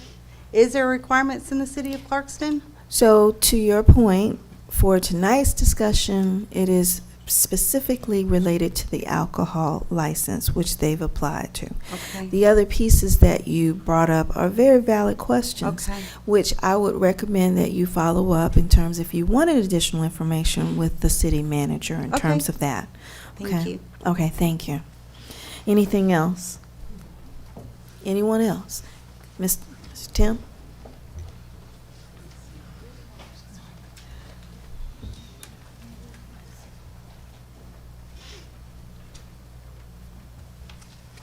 Hello, my name is Tim Hall. I live at 3525 Bacon Street. And I just have a question. What I heard was that you're going to allow the owner to monitor the noise level. Is that accurate? I guess I can't understand that, because I would suspect that if he's monitoring it, it's always going to be at a level 3 or below. I think it should be an independent party that monitors that noise level periodically with random checks at the expense of the owner. Okay. And that's my thought. Okay, thank you for that suggestion. I appreciate that. Anyone else? Anything else? Okay. Okay, Councilwoman Hood. The police will be there to ensure that they are not going over hours that they're permitted. Now, the noise level 3 on their equipment, is there any way to ask the police to go into the building and look at that equipment and look to see if it's set at 3? So let's think about this. Thank you for bringing that point up. So they'll have an officer on duty, and so the officer on duty can be mindful of that. And we'll have our wonderful police to patrol just to ensure spot checks. Okay, and if we need to reevaluate that, then we'll have the time to reevaluate that. All right, anything else? Hearing nothing else, we will close this item. I have a feeling that this would not be on consent. Correct? Is this consent?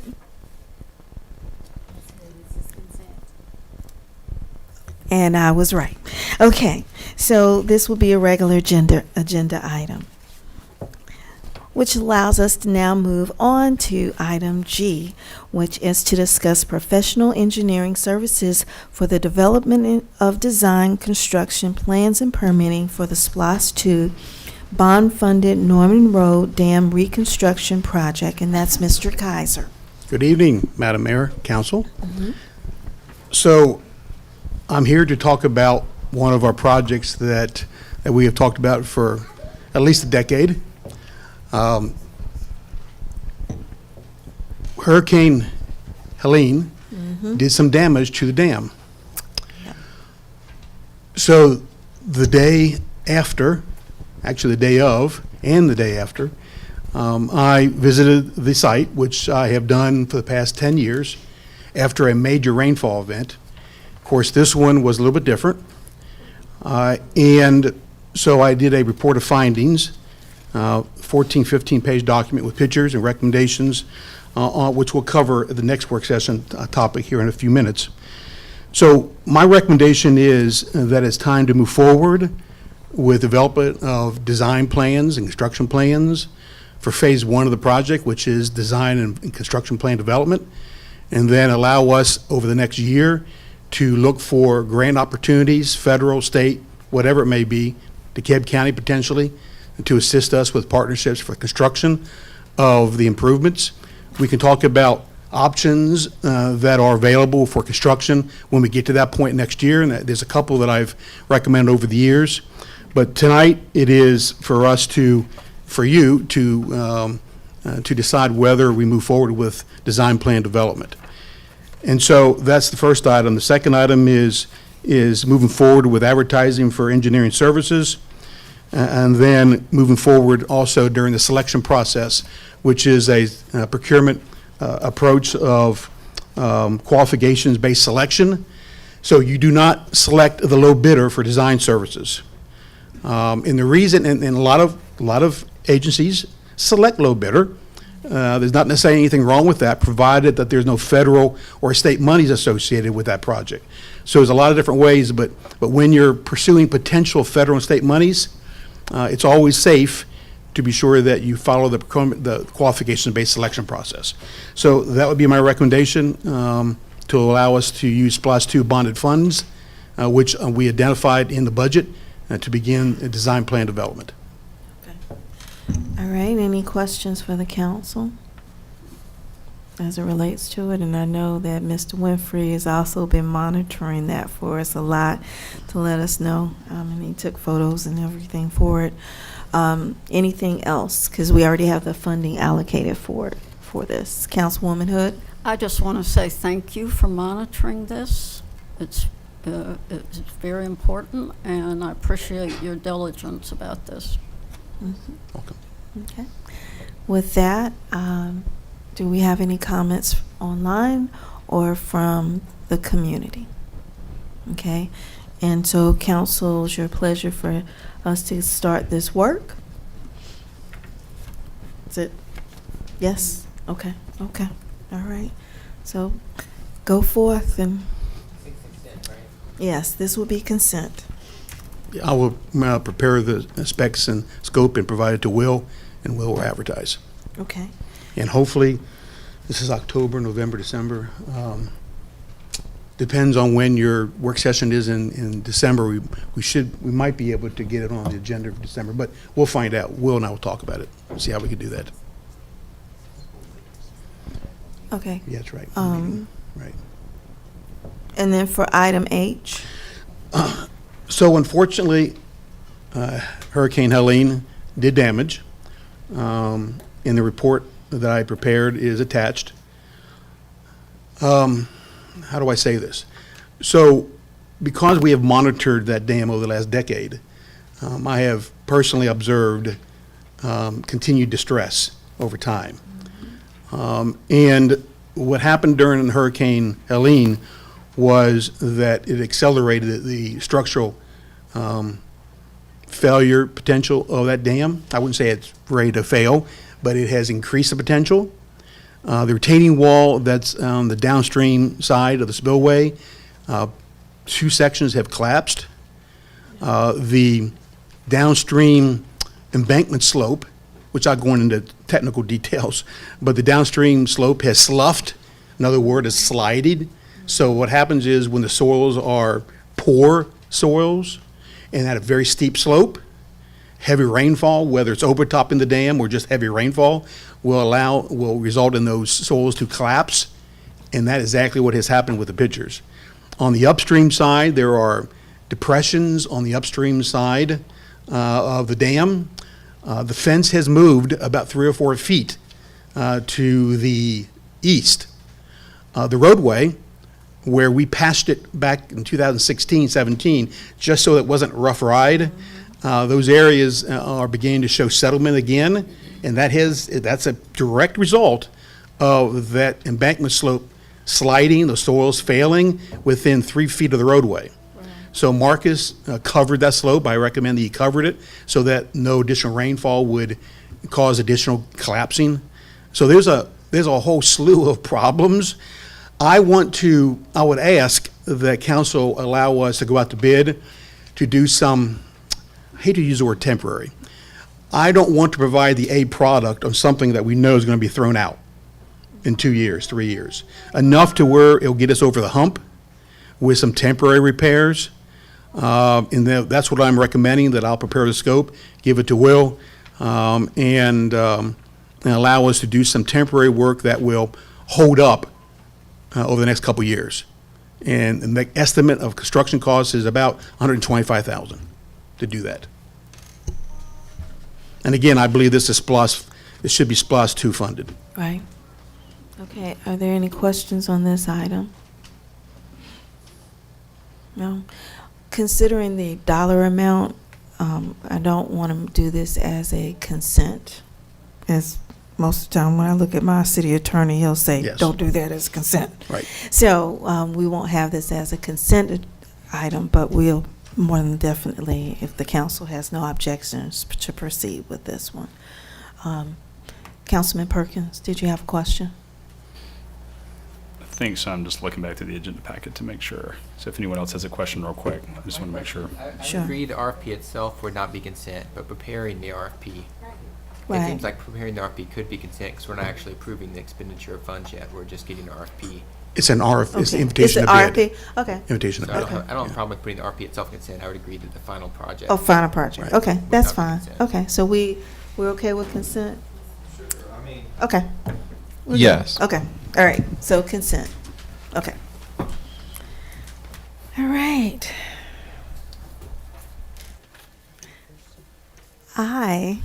Which is to discuss an ordinance to amend the zoning code to increase the maximum floor area ratio, reduce the minimum lot size, and increase maximum lot coverage requirements for the NR3 zone, to reduce the minimum lot width and remove side setback requirements for single-family attached dwellings units, townhomes, to increase the maximum building height for the town centers district, and to reduce parking requirements for certain dwelling types.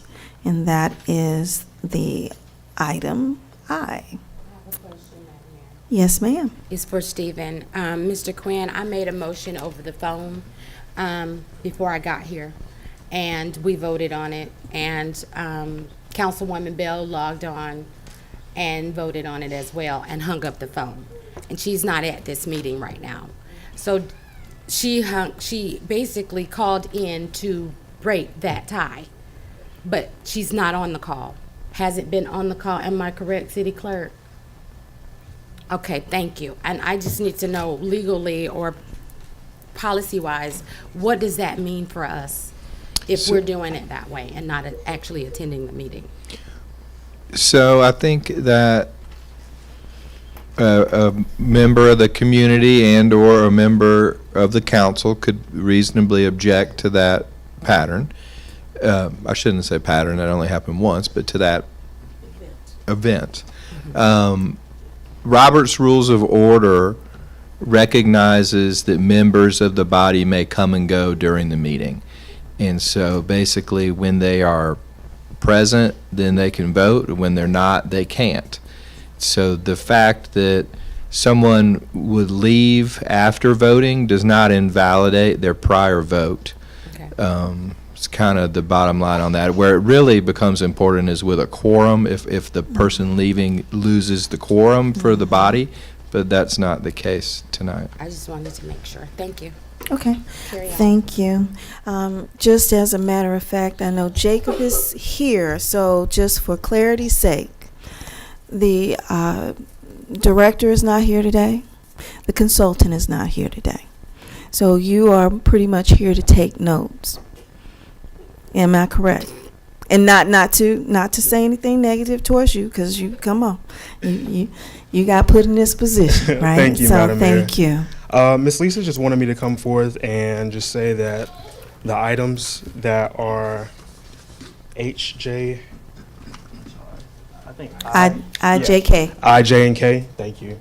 They'll be going before the Planning and Zoning Board on this Thursday in this exact room on October 31st at 6 p.m. for discussion, consideration, recommendation to the mayor, city with respect to its findings.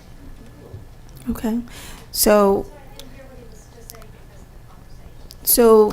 he mentioned that the director wanted to let you know that we jumpstart a process. So normally this would have gone to planning and zoning before it would have come to us.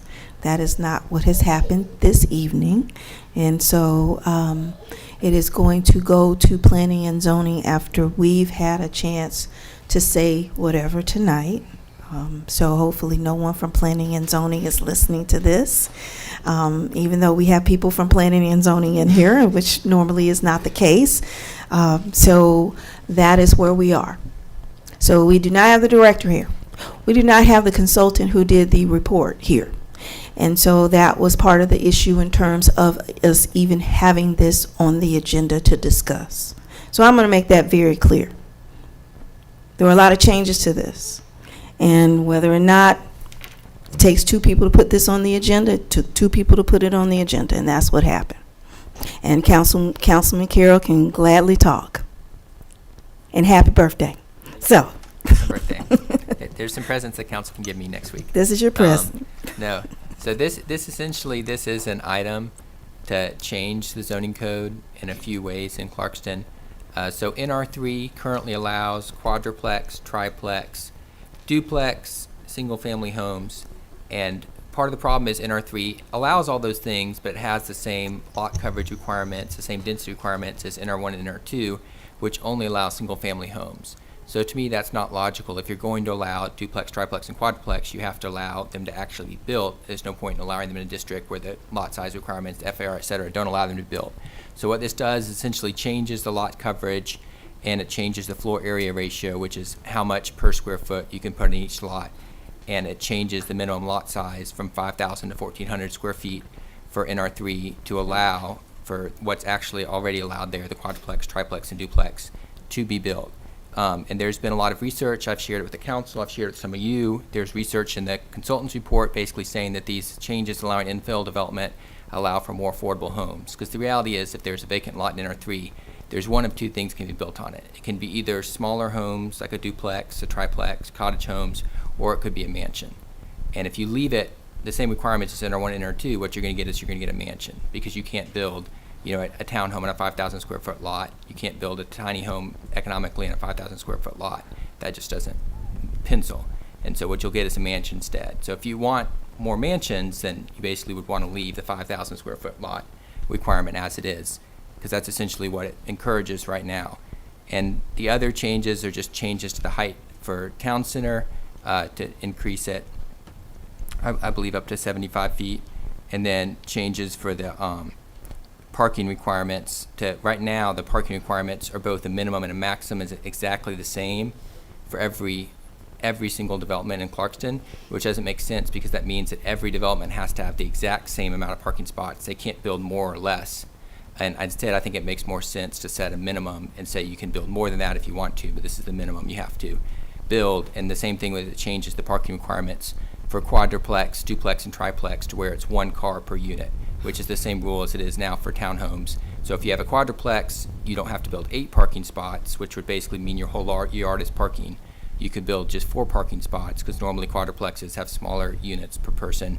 So normally it would just be a 1 car, and your minimum is 4. You could build more than that if you wanted to. So that's basically the reason for these changes. We want to allow more affordable housing in Clarkston. We want to encourage more economic development for the tax base, because if you were here for the budget meeting, you saw that in order to not raise taxes, basically, we're projecting the tax base is going to grow by 10% next year. And if we don't have development, realistically, that's not going to happen. The taxes would have to be raised to meet the budget. So this is another way to meet that deficit, especially because we've had to spend a lot of money recently on the new city hall. And the last thing I'll say is that some people have raised issues about me owning a property in NR3. I do own a rental property in NR3. It's a single family home. My understanding from talking to various potential buyers is it could only be sold or built as a single family home. I don't believe it's a conflict of interest. If you know me, you know this is a passion project for me. That's something I genuinely think will improve Clarkston, and I've thought that ever since I was a renter. But I've also consulted with the city attorney, and I believe he also will state that it's not a conflict of interest for me to vote on a zoning change in a district in which I own property. If that was the case, then city council members could never vote on zoning changes for districts in which they own property, and obviously that would have been violated by the previous zoning reform that we did, in which all the council members voted on a zoning change that affected districts that they own property in. So I'll let the city attorney speak to that conflict issue.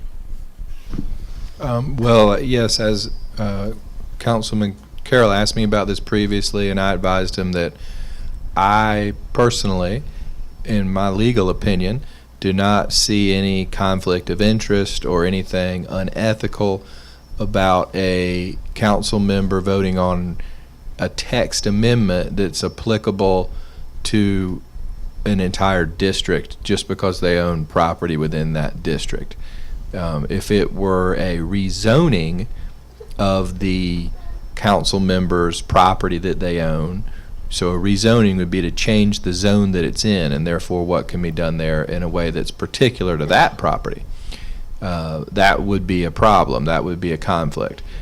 A conflict might potentially arise for rezoning neighboring property, but for a text amendment, I do not believe that it exists. Okay, Councilwoman Hood. Thank you. I have many questions about these text amendments. A report was issued, but that person is not here for me to ask for explanation and ask questions, etc. So I am in no position to be able to entertain anything relative to this proposal. And I will just add that the idea, this is so much tied up in legalities, but we never have work session before a planning and zoning meeting. Now, if this is backed by legalities, then so be it. I don't know. I have lost track of all of this discussion. But we are supposed to be here, we are supposed to hear from planning and zoning because that's where the public comes in to ask questions and to be informed about something. And then that comes to us and helps us understand and make good decisions. So that idea, it doesn't apply. So we're flying blind. There's nobody here to answer my very important questions about this. And so I'm not even going to raise any questions. I'm done.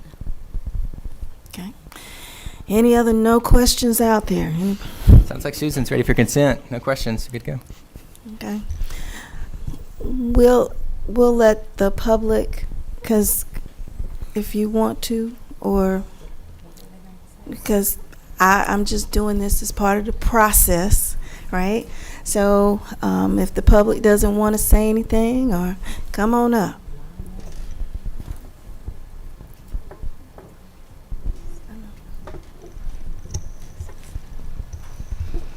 Come on. We'll see Come what Mercy wants to say as well. But yes. Chris Becker, 966 Pecan Street. I mean, I'm definitely. I know there was a comment earlier about some headbutting and confusion here, and I don't know all this stuff. I haven't been coming to all these meetings. I'm over on Pecan Street. My neighbors are around the area where. My understanding is this started from looking at one lot and one development. And that was a whole bunch of, hey, we want to make a whole lot of exceptions. Okay, we can't make exceptions. Let's look back at the ordinance itself, which all of that is fine. I joked earlier via text to a council member that if planning and zoning is not getting back to the council what they need to or not operating cleanly, it's not you're asking the question of, are you supposed to step over and do their job, or are you supposed to, what are the expectations? And I think the expectations are missing in a lot of places here, because as people on that road, I don't know what to expect. I don't know if I should expect that this one, when she starts running around more, will have more cars in the way. I know that kids do ride bikes and run up and down Pecan Street, and families that don't have kids have put out slow kids signs. So knowing those pieces and seeing that it kind of comes from two different angles here, my big question in my head is, what's the work together as the council to say, this is what actually needs to be decided. This is, because changing these ordinances, or whatever they're called, is about structuring what Clarkston is to be.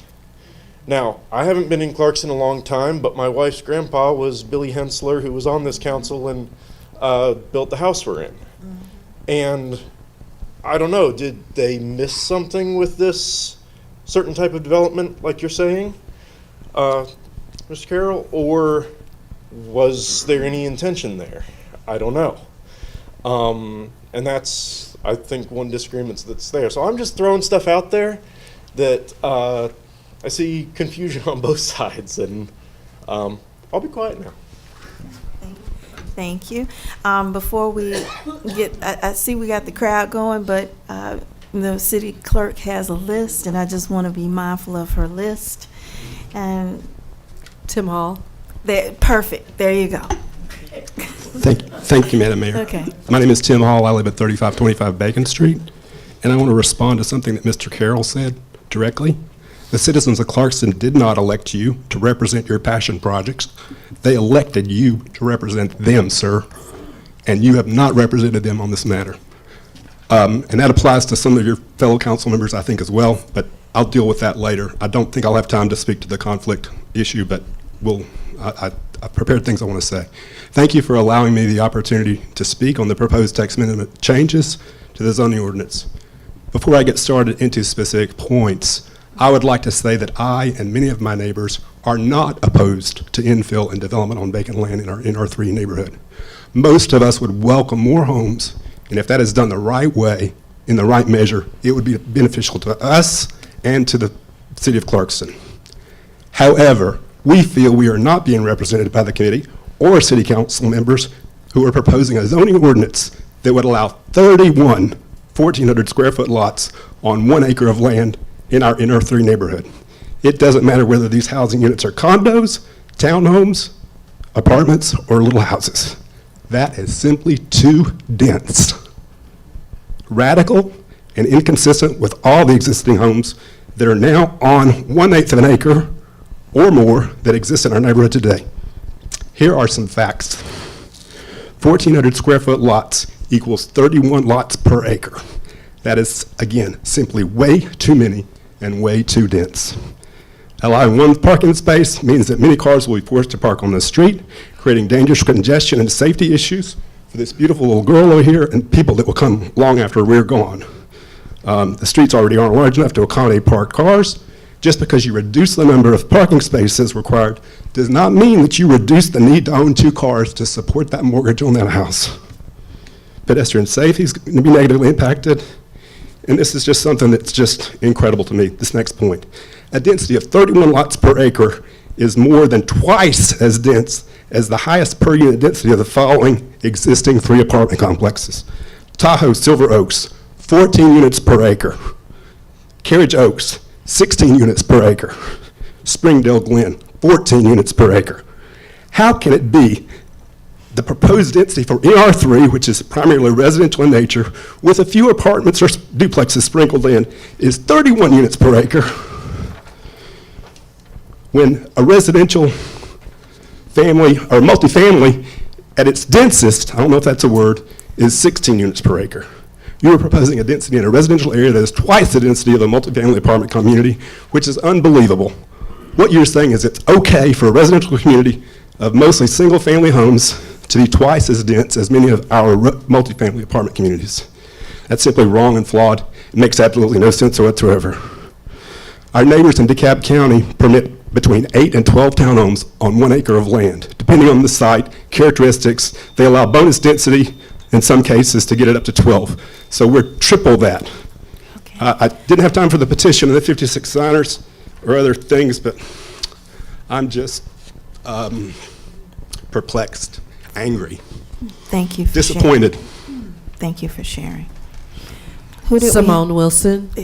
You must have seen the list. Thank you. Thanks for letting me come up here and speak. Mayor Burks and council members. I'm Simone Wilson, live at 1060 Jolly Avenue in NR3. I agree with everything that Tim said. I tend to speak more to the character of our existing neighborhood, and the reduction of lot size as proposed by Mr. Carroll and whoever else he's working with on this. It would disrupt the character of our neighborhood and diminish the quality of the neighborhood, of what makes it a desirable place to live, in my opinion. Even though as Tim said, we do have townhomes and apartments sprinkled in, we also have a lot of single-family houses that a lot of young couples have moved in, and they're starting their families. They've done a lot of work on those places. We're all very proud of what we have. I also love that we have a lot of the tree coverage, and that's something that I'm concerned about. The water runoff from something like this and the lack of the reduced green space is something that I'm very concerned about. And Jamie Carroll, you can tell me that a large house is going to take away more trees and all of that. I don't believe that. I don't buy that. I think that cramming a bunch of houses, smaller houses, on a very small lot and then replanting smaller trees that actually really don't have room to grow is just not going to work. It all sounds real good, and you can draw as many pretty pictures of it as you want, but I just don't think it's reality-based. And like Tim said, I think most of us here, and I represent those 56 people that signed that petition, by the way, that I feel like are being ignored. I think that most of us here are not against more housing and even smaller housing, and sure, maybe smaller lots, but let us talk more about this, and let's do it in a responsible way. Responsible urban planting. This is so irresponsible in my opinion. And what's also irresponsible is the way that these meetings have gone down. We get all prepared, we rally, and then they get canceled. Everything has been handled in such a horrible way. It's not a way to run a city business, a city. It's just not. And we don't feel like we are being represented well. And also, I keep hearing that there are people for this zoning. Well, I guarantee they don't live in NR3, most of them. I know that you do, Mr. Perkins, but most of them don't. I invite them to come, including, and we had an outside committee to look into this. They don't live here either. Come to our neighborhood and check it out, and then make a decision. Thank you. Who did we have next? Susan Rimbert. Susan? Is she online? Susan? Okay. Who's next? Shannon Willow. Okay. Good evening, Council. Good evening. Madam Mayor. Thank you to all my neighbors who have spoken in such a demanding way that the council represent and hear the people when we talk about this. I live at 951 Mell, which I will be impacted in such a big way. I've owned my home 17 years. I've cared for the trees. I've cared for nature. I wrote and knocked on every single door to have speed bumps put in so that our neighborhood could be safe. And this will not make it safer. Already that intersection at the top of Mell and Ponce and Church is a nightmare. So to add another 200, 300, 400 people, what are we talking about here? And to know thanks to Simone for texting me today, oh, they're pushing this meeting for tonight. I had to cancel all my plans because I care about this. 951 Mell, I'm right next to this development where they want to put in apartments, townhomes. It doesn't matter. None of it's acceptable. I'm all for affordable housing in so many ways, but Mell Avenue is not the place to create a high-density situation. It's already high enough. We have enough people, and we love the charm of our little neighborhood. And we're asking you to consider and hear us when we're asking you to oppose this. We ask you, we are so for opposing this. Susan Rimbert had to leave. She has 2 small children.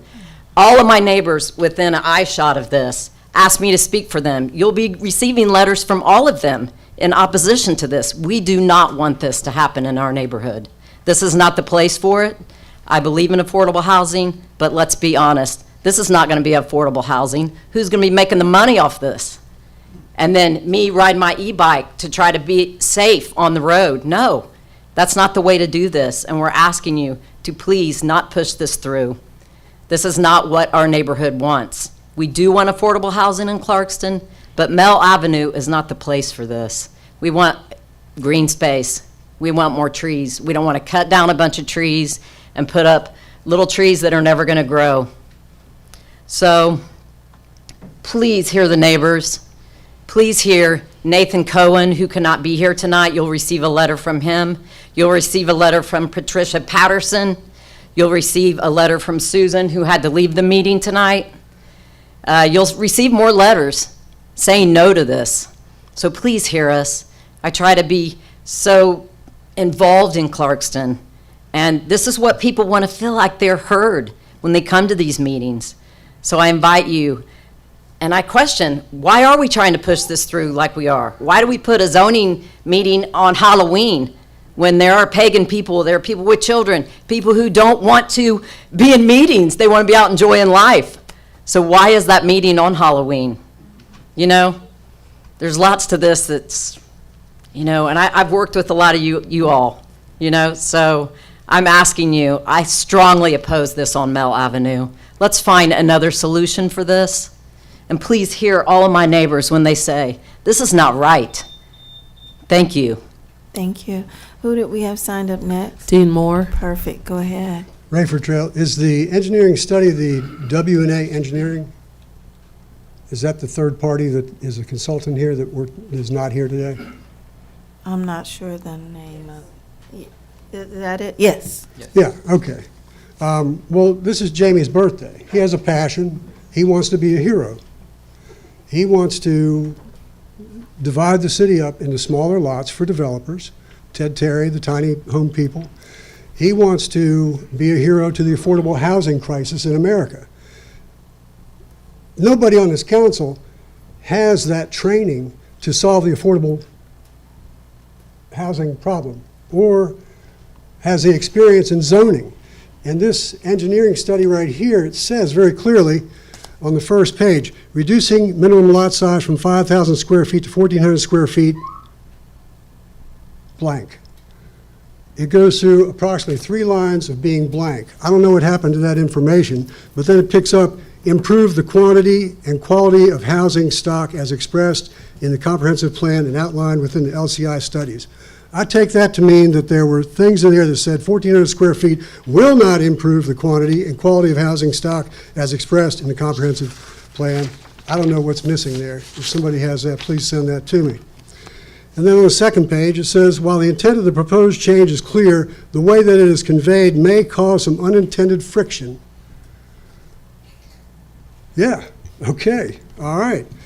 And if 2 townhouse buildings traversing a few lots each are immediately adjacent to one another, there does not appear to be a requirement in the zoning ordinance for any separation between the 2 structures.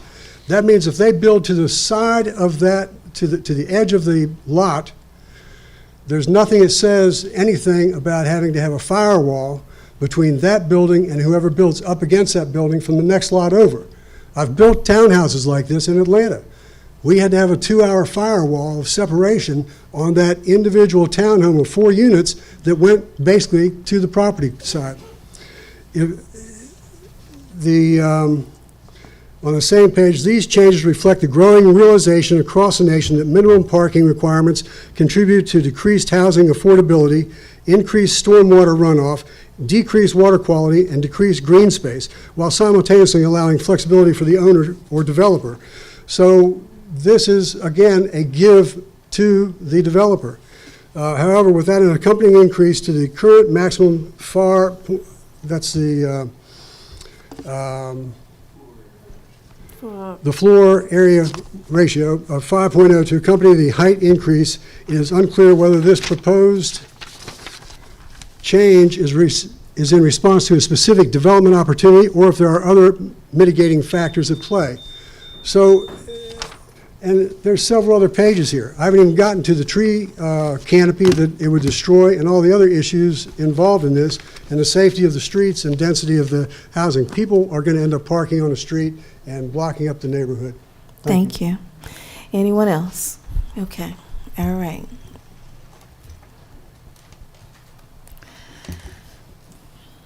Well, this will be on the agenda next week. I guess it won't be consent on this one. Okay, next. You got everything, Jacob? You got it? You know, okay, just want to make sure you have. We'll move on to the next one, which is J, to discuss the application to rezone property located at 911 Mell Avenue, 917 Mell Avenue, 929 Mell Avenue, and 935 Mell Avenue from NR1 Low Density Neighborhood District to NR3 High Density Neighborhood Residential District. And before we do this, City Attorney, just to clarify for the Planning and Zoning Committee, are they, based on all this conversation that we had, are they still required to meet on Halloween? Based on their own bylaws, they're required to hold the meeting that they called because their own bylaws say that they cannot cancel the meeting. That does not necessarily mean that they need to proceed with the public hearing. In my opinion, they would have the option to defer once.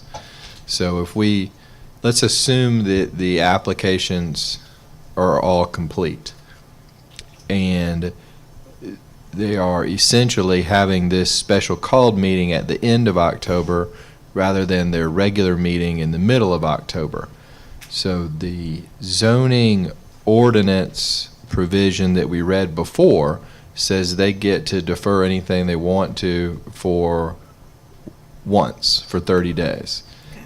So it would be my opinion that it would be their prerogative, if it's their desire, which I believe to be the case but don't know, to defer any or all of the zoning items on their special meeting agenda to their November regular meeting on November 17th. Okay, I just wanted to make so for clarity, they could have their meeting, and at the start of their meeting, they could defer all the items to their regular P&Z meeting on the 17th. Yes. Okay. We'll move on to the next one, which is J. So, proceed, Jacob. Thank you. These items are going to go before the Planning and Zoning Board members on October 31st, 2024 at 6 p.m. for discussion, consideration, recommendation to the mayor and city with respect to its findings. Okay, thank you. And we have the applicants. Please come forward. Yes, good evening, Mayor and Council and citizens of Clarkston. My name is Gary Rainey, and I'm representing my family for our properties that were aforementioned on Mell Avenue, and we're not building anything. We simply want to change our zoning to NR3. So we, I think in the long term, I was thinking, perhaps townhomes. That's something that we had drawn up originally just to kind of represent what could possibly go there. So in hopes that we could sell the property. None of us are getting any younger, so, and there's not anything on the property, and I think it would be appropriate to have something else on the property. So that's my request. Okay. All right. My name is Tracy Minnick, and I'm just here to support the Rainey family. But I also want to tell Jolly, Pecan, Smith, I'm with you on that little community. Let's team up together and let's create a vibrant neighborhood. Let's work together to eliminate the ditch at the corner of Ponce and Mell and improve our community as a team. I'd love to have you on my team to help me do that. Thank you. Okay. Thank you. And Councilwoman Hood. I will just repeat that I have read the staff's analysis of this. I have questions, but there is nobody here to answer those questions. So I will say no more. Okay. Anything else from the council? Hearing nothing else. I mean, the one other thing I'll say is every other home on that street is NR3 on that side of the street. So this is a one pocket of NR1 surrounded by NR3. If you go down the street, up the street, behind them, it's all NR3 on that side. So to me, it makes logical sense to make it the same as everything else on that side of the street rather than having a pocket of NR1 surrounded by NR3. Okay. Thank you for that feedback. Who did we have signed up for this, Miss Clerk Mitchell? Dean Moore? I knew it. Come on, former Councilman Moore. Dean Moore, Rayford Trail. I'm in favor of the people that own property in this city being able to do different things with their property. I'm in favor of them being able to rezone this to NR3. My objection in the previous item I, was the proposal to change that NR3 to such a ridiculous density to solve the ridiculous affordable housing problem and to meet Jamie's commitment to developers, that we not do this at this time. And I've spoken with the Ramies at different times, not just Ramey, but his brother, and I would recommend allowing them to do that. But it's that change to the NR3 that is ridiculous. And so that's my objection. Okay, thank you. Anyone else on this item? Yes, Mr. Hall.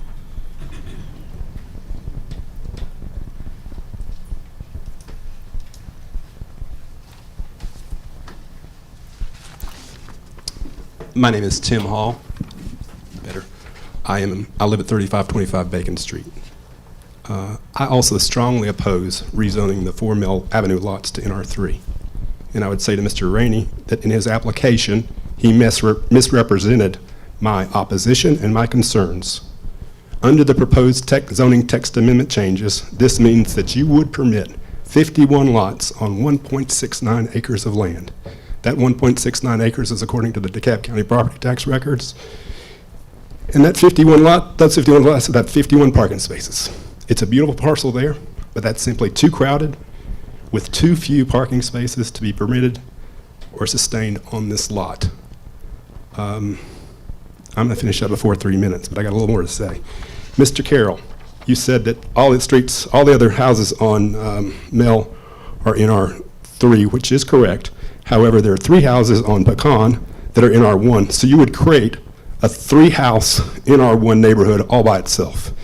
The reason that the line is the way that it is, I suppose, is because it runs kind of in a little bit of a curve there, going back toward Casa Woods Lane and back through there. But again, if Mr. Rainey wished to amend his rezoning request to specifically specify what he wanted to build there or what a future owner could build, I would be amenable to, considering that. But as it is, I don't think he should be given carte blanche to put 51 houses on 1.69 acres. Thank you. And I'll give you a minute and a half back. Okay, thank you. Anyone else? And just from a clarity perspective, when it's zoned in R3, then you can put whatever we from a city have said was in that code, okay? So I don't want to, from the Rainey's perspective, there is not so much that they're wanting to put the townhomes, is whatever, when we as a council come up with that particular ordinance to say what that zone or that district can do. So just from that perspective, okay? Anyone else signed up for this one? Simone, I think everyone who spoke from the previous one signed up for this one as well. Simone Wilson, 1060 Jolly Avenue in NR3. I did go to the meeting with Mr. Rainey. It was nice to meet you. It was a nice get-together. I went because Lynn McIntyre, who's my neighbor and also abuts your property on the backside, got a letter, and she asked me to go with her. So I didn't really know anything about it until we got there. It was pleasant. It seemed like we should have all had a glass of wine while we were there, but and I do feel a little misrepresented, and I understand why you would have said it seems like everybody was amenable to what you wanted. I think we were all in agreement, most of us, at least this is what I heard, is that I was surprised that your property wasn't already in R3. I even jokingly said I would swap my NR1. I think Tim and I both said that we would to give you NR3. And so I understand too that you just want to sell it and you've tried to sell it before, and that you're not trying to develop it yourself. However, The reason that I'm not for your rezoning at this moment is because of the current proposed rezoning in NR3 that could allow a developer that buys your property to put a ton of, they could divide up your property and put a ton. So I'm also speaking for my neighbors on Mell, Jennifer Luce, who did send a letter that I saw today to council and P&Z. She's in the house directly across from your property, and she couldn't be there. She was out of town for that meeting. I let her know about it. She didn't even get the letter because she'd been out of town. So, and she couldn't be here tonight. So I'm speaking for her and for anybody else that would be impacted by that. So this is nothing personal against you. It's unfortunate that we have this rezoning thing here and right at the same time that you're trying to get rezoned. So, so that's all I had to say. I am not for it at this time, but I'm also not opposed to, you know, what we had talked about, and that is potentially some nicer townhomes or whatever that could work out on that property if you were to be in R3. So, yeah, that's it. Thank you. Thank you. Mr. Rain? I just want to clarify some things that have been said. My intent from the original NR3 zoning had nothing to do with what we were talking about previously about the rezoning. Our intent was, just as I said earlier, to align our properties with the same that's on our side of the street. I know the people that were there. You know, when we originally were in unincorporated DeKalb County, and when we were brought into Clarkston, the zoning wasn't changed. I didn't know about it. I wasn't involved with my family business at that point. So I thought to best occupy our property. Again, this was before the new NR3 or the proposal was done. So my intent never was to inundate or create harm. I certainly, my family was in has been in Clarkston since the early 1950s. And I love Clarkston. I don't live here anymore, my brother does, but I just wanted to, you know, I think that our property can be an asset. I too hate it that it was, you know, that I fall on the heels of something that seems so much opposition with. So I just wanted to clarify that. I tend to take things personal, even though it's not, I know that. But anyway, I just wanted to clarify my position. Okay, thank you. Thank you. Come on. Just had Chris Becker, 966 Pecan Street. One question to pose with these two on the table. If NR3, at least in your eyes, the current NR3 is something that is viable and desirable to some developers to be able to sell your land, it seems that changing NR3 isn't exactly what's necessary, but possibly a new, different zoning. Because if NR3 is itself still viable, which seemed like it was not what you were saying, Mr. Carroll, because of the ratio of parking spaces I think you were talking about. It's viable for large homes. Okay. So you could build a bunch of large homes on this lot under current NR3. So in some cases, it is viable. It's not like, hey, NR3 is just not usable for this stuff. You are asking for, that proposal is for something different and putting it in that bucket. That's where I'm not saying you can't build anything in NR3 right now. Obviously, you can build some things. You could build large homes, for example. But, you know, it's just a question if that's the only thing you want to build in NR3. Okay. Anyone else? You got it, Jacob? All right, outstanding. So this will not be consent either. So we'll move to the next one, which would be K, and that's to discuss an application to modify zoning stipulations on number 19 Final Plat of the Parkside Subdivision to allow carports or garages. Mr. Jacob. Thank you, Madam Mayor. This item is going before the Planning and Zoning Board members on October 31st, 2024 at 6 p.m. for discussion, consideration, recommendation to the mayor and city with respect to its findings. let's make sure in terms of people understanding what that is, because the Parkside is the new name. Where is that located? Is that the East Avenue project? I am unable to answer those questions at the So time. I'll help you with that. Absolutely. That is, that is the East Avenue project that, we started many years ago. And so now the developer is asking to put either carports or garages. So just as a refresher. So we're not really going to talk about this one unless people want to talk about it. But I know I'll let Councilwoman Hood say what she would like to say. I actually do understand this, but we should not be discussing for decision anything that hasn't gone to planning and zoning first. Okay. Any other comments from the council? Hearing none. Did we have anyone signed up for this item? Okay, so you know your positions. Would you like to go ahead and speak?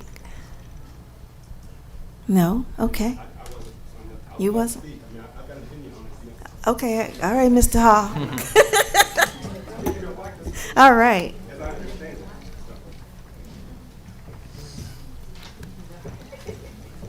My name is Tim Hall. I live at 3525 Bacon Street, and I'm happy to maybe be in support of something here tonight. I understand this particular request is to simply change the parking requirement so that it's permitted in front of or behind a garage instead of a carport. And if it's as simple as that, I have no objection. To me, it's the intent, I think, is the same. Thank you. All right. Thank you. Anyone else? Okay. Hearing no one else. Yes, please.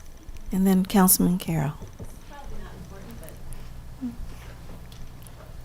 It's your I just opinion. want to comment that my name is Robin Sands. I live on Carroll Park Drive. The developer already built garages, so he's already made the change. So the new houses have them. And I just would like to point out, too, that this development has created some runoff issues that we have running through this city. It was my understanding that the environment was supposed to also be important in Clarkston. We have a contaminated lake. We have a contaminated park. We have contaminated creeks. There's too much concrete in this city, and if we can't figure out a way to build responsibly, I mean, we definitely need it, but if it's not done well, you have an outsized impact making these changes when we only have 1.5 miles square. That's all. Thank you. Councilman Carroll.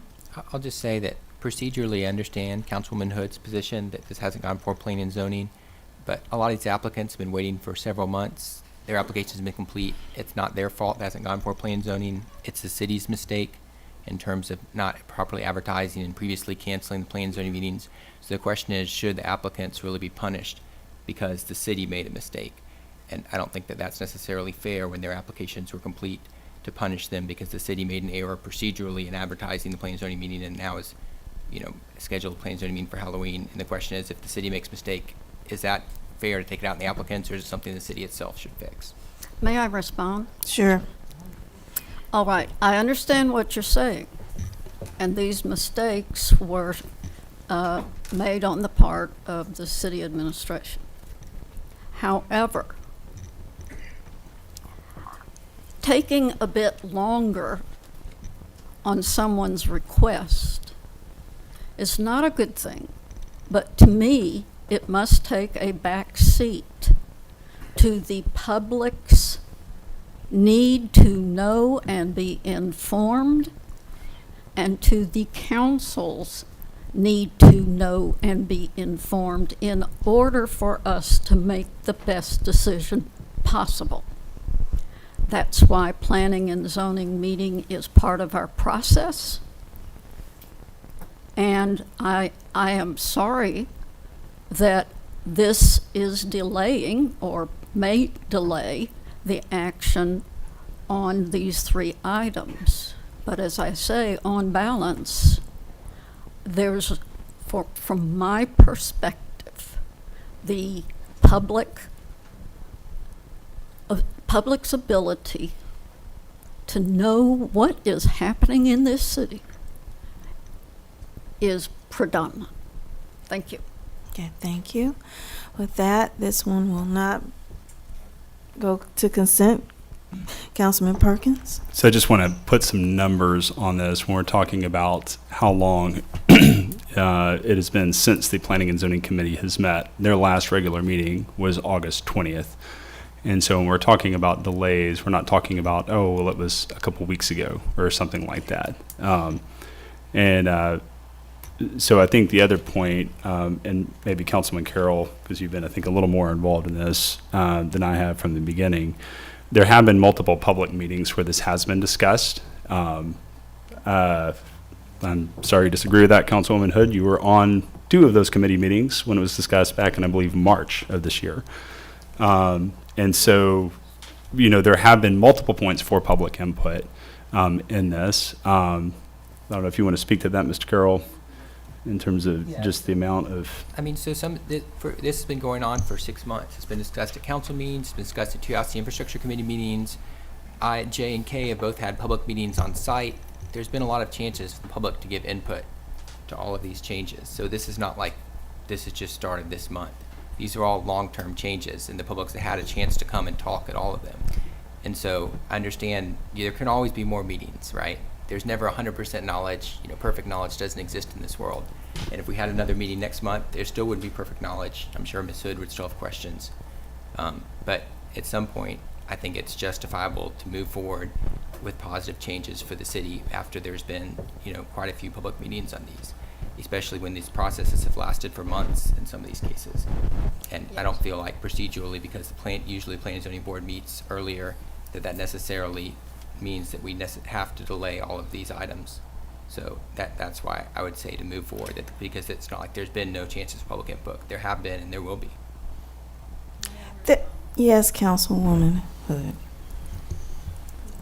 Relative to I, which is a sweeping rewrite of NR3 regulations, there was a meeting of the Housing and Infrastructure Committee, which was not well attended, as very few of our strategic committees are.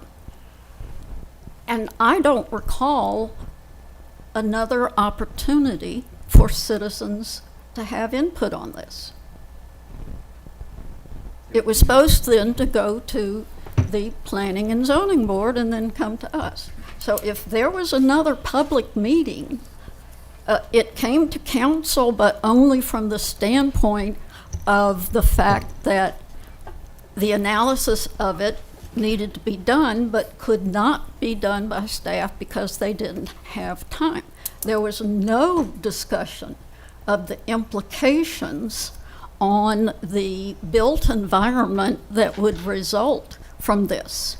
So I have to, again, correct me if I'm wrong, but I'm only counting one committee meeting. Mm-hmm. There were 2. Yeah, go ahead. But to that point, because I'm on the committee too, and we asked for additional information as it related to the items that were part of the text amendment. And the next thing we knew, it was added to the agenda in August. And so as a committee, we asked to have additional information because what was not said was that this was an example from Houston where they had the option of $3,500 and $1,400. They gave the residents the option to opt out. It utilized unutilized commercial properties for where they had that $1,400. So those pieces were not included. And I apologize to the city that you've had to go through this, but you see what happens when you change a process. You see when you turn around and you make something in a square peg fit in a round hole. It makes chaos and confusion, and I apologize for this. And so to push this down your throats like this is unconscionable, and it's sad, and I'm very disappointed that we've had to have you go through this. So I apologize to you for this. There have been mistakes along this path, but we want to make sure in terms of going forward, providing you the information, making sure in terms of planning and zoning that they have a chance to do what they need to do, and that we get back on track and make sure that we follow the process that we've been doing for decades. This is the first time we've ever had a special called meeting for planning and zoning. And I've been on planning and zoning. And so I understand this is very unnerving for all of you, and I apologize for it. Because at the end of the day, no one wants to have to rearrange and change their schedules because they're afraid. No one wants to have to turn around and worry about what are they going to do next. And so I am very sorry that anyone in this room has been inconvenienced, whether it's staff, whether it's the residents, for what has happened today and has happened for the last couple of days. And so I am deeply regretful that you have to go through this. You know, we literally tried to make sure in terms of moving this forward in a proper way, but you've had a chance to hear. We've had it on the agenda, and so we did in terms of moving this in this direction. And so, again, I apologize for you having to go through this. And so I'm glad that the city attorney enlightened what we can do next in moving forward. And then we can go ahead and do whatever we need to do. But as a city, we got to do better. You know, we have to do better in terms of making sure that at the end of the day, you are informed whether we get the policy through or not. We have to make sure by a city that we take care of the residents to ensure that you have the chance to have the information. So for that, I don't take all this responsibility for this, but I do take the responsibility of acknowledging that we got to do better and to move forward to make sure from a city that we do the right thing by you. So anything else from the council? Okay, thank you. This will not be on consent. My eyes are getting bad at this point. So we'll move to number L, which is to discuss an ordinance to amend Chapter 2, Article 2 of the City Code concerning council meetings, and that is Vice Mayor Johnson and Councilwoman Hood, and I'm about to step out for 1 second and give it to you. Thank you, Madam Mayor. Unfortunately, I came unprepared tonight. I don't have a copy of the actual agenda. So I'm going to ask Ms. Hood to either pass hers or talk. Yes. This is part of a process that we have been working on way too long to standardize the procedures that City Council follows. We don't have such a document right now. And so we made a number of recommendations, and the council has gone over it several times. We must have had 8 versions of it. And it eventually went to the city attorney, and he explained that it couldn't be in one document because some of the recommendations needed to be ordinances or resolutions or whatever. So I am just going to ask the city attorney to just summarize what is in this, and it has several parts that are, again, the intent is to standardize our procedures so that we understand, very ironic, I can tell, so that we're all on the same page as far as how we approach our process. Give me just a sec. I'm trying to find the ordinance in my packet. I was going to say I had it out. It's on page 203. Well, we can't search it over there. You can't search it that way. Get that PDF. It's near the very end. It's like the last 10 pages.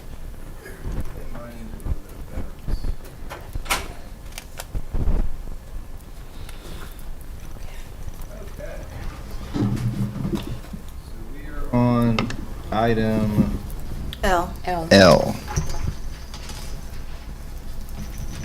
An ordinance To amend Chapter 2, Article 2 of the City Code. Okay, this is concerning council meetings and policies that would, some of these are sort of already our practices, and it would put them into writing, and some of them are new.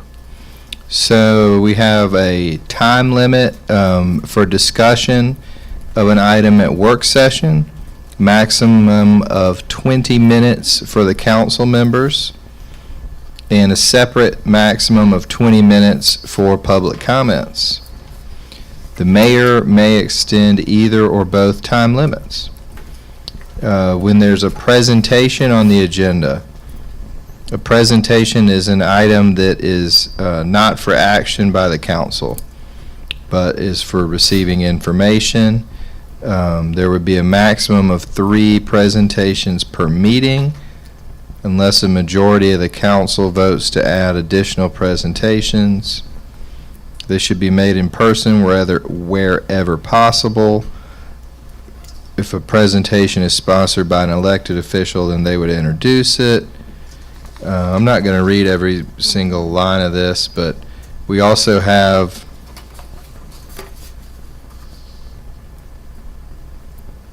deferred items.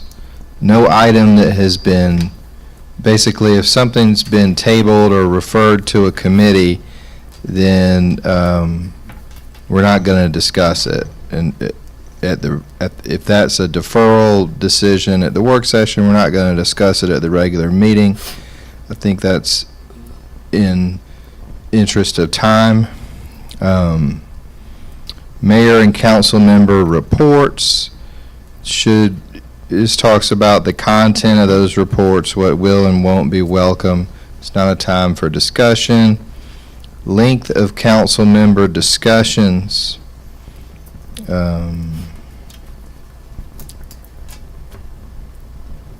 Basically, council members are urged not to repeat themselves, to keep an individual comment to 3 minutes, 20 minutes for the total group discussion, total length of meetings. A regular meeting or a work session shall adjourn by 11 p.m. unless a vote is taken by 10:30 p.m. to extend the meeting. And whatever wasn't reached will be on the next meeting agenda. Then we have a section regarding procedure for setting the agenda, basically how do items get on our meeting agendas, and they can be added in advance by the city manager or by 2 council members.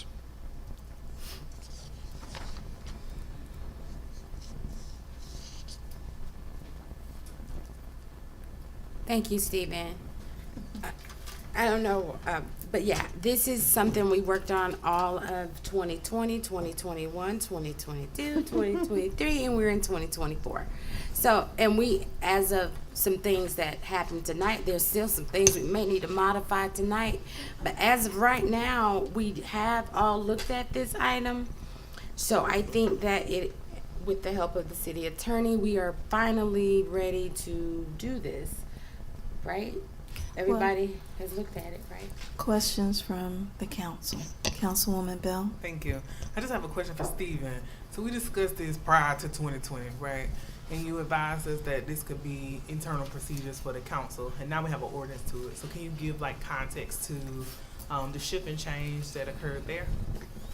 Well, at the retreat meeting of the council earlier this year, there seemed to be Ms. Hood made these substantive proposals in sort of a sketched way, and there seemed to be a consensus by the council to at least move forward with putting it into ordinance and resolution as necessary. Basically, I mean, the council can always change its ordinances. So these are, I mean, all ordinances are permanent until they're not, if they're changed. But this would, I think, help set expectations for council members and the public and have a place to look at and see the official rules. But to your to Councilwoman Bell's point, one of the things that you said, if we didn't necessarily do it this way, that annually we would have to turn around and approve how the council functioned versus having it in this type of document this way. Right. Or, I mean, a less desirable alternative is just to not really have clear rules. Yes. And Councilman Carroll. These I agree with. The one I have a problem with is D, which says it's about mayor and council member reports. Remarks during this period portion of regular meetings should relate to meetings attended, upcoming events, announcements, resident acknowledgments, and other similar topics. This is not a time for discussion by or among council members of council business. Most of you know that I normally skip my reports, but I think that the council members should be able to say whatever they want to during their 3-minute time reports. If they want to make an issue about a future council member agenda item, they want to make a general political comment, I just think it's a free speech issue that the council members should say what they want during their reports as long as they stay within the time limits. Okay, thank you. Thank you for that comment. Councilman Perkins? Thanks. Likewise, I also agree with most of the stuff. I do have a concern on item A, just on the maximum time limit. I think it would be wise to maybe make sure that that gets spread around evenly, just in terms of people being recognized. The other pieces, so item, let's see, B6, I think we should make room for presentations to be digital as well. If anyone has ever presented, sometimes as questions come in or new information comes up, you can be modifying things just to try and answer questions all the way up until, you maybe get on the stage. I've had to change stuff sometimes when I'm teaching, with a particular group. And so I would want to make sure that in the interest of getting, good information and accurate information, we don't lock someone into making sure that something is printed, also from an environmental perspective, saving paper.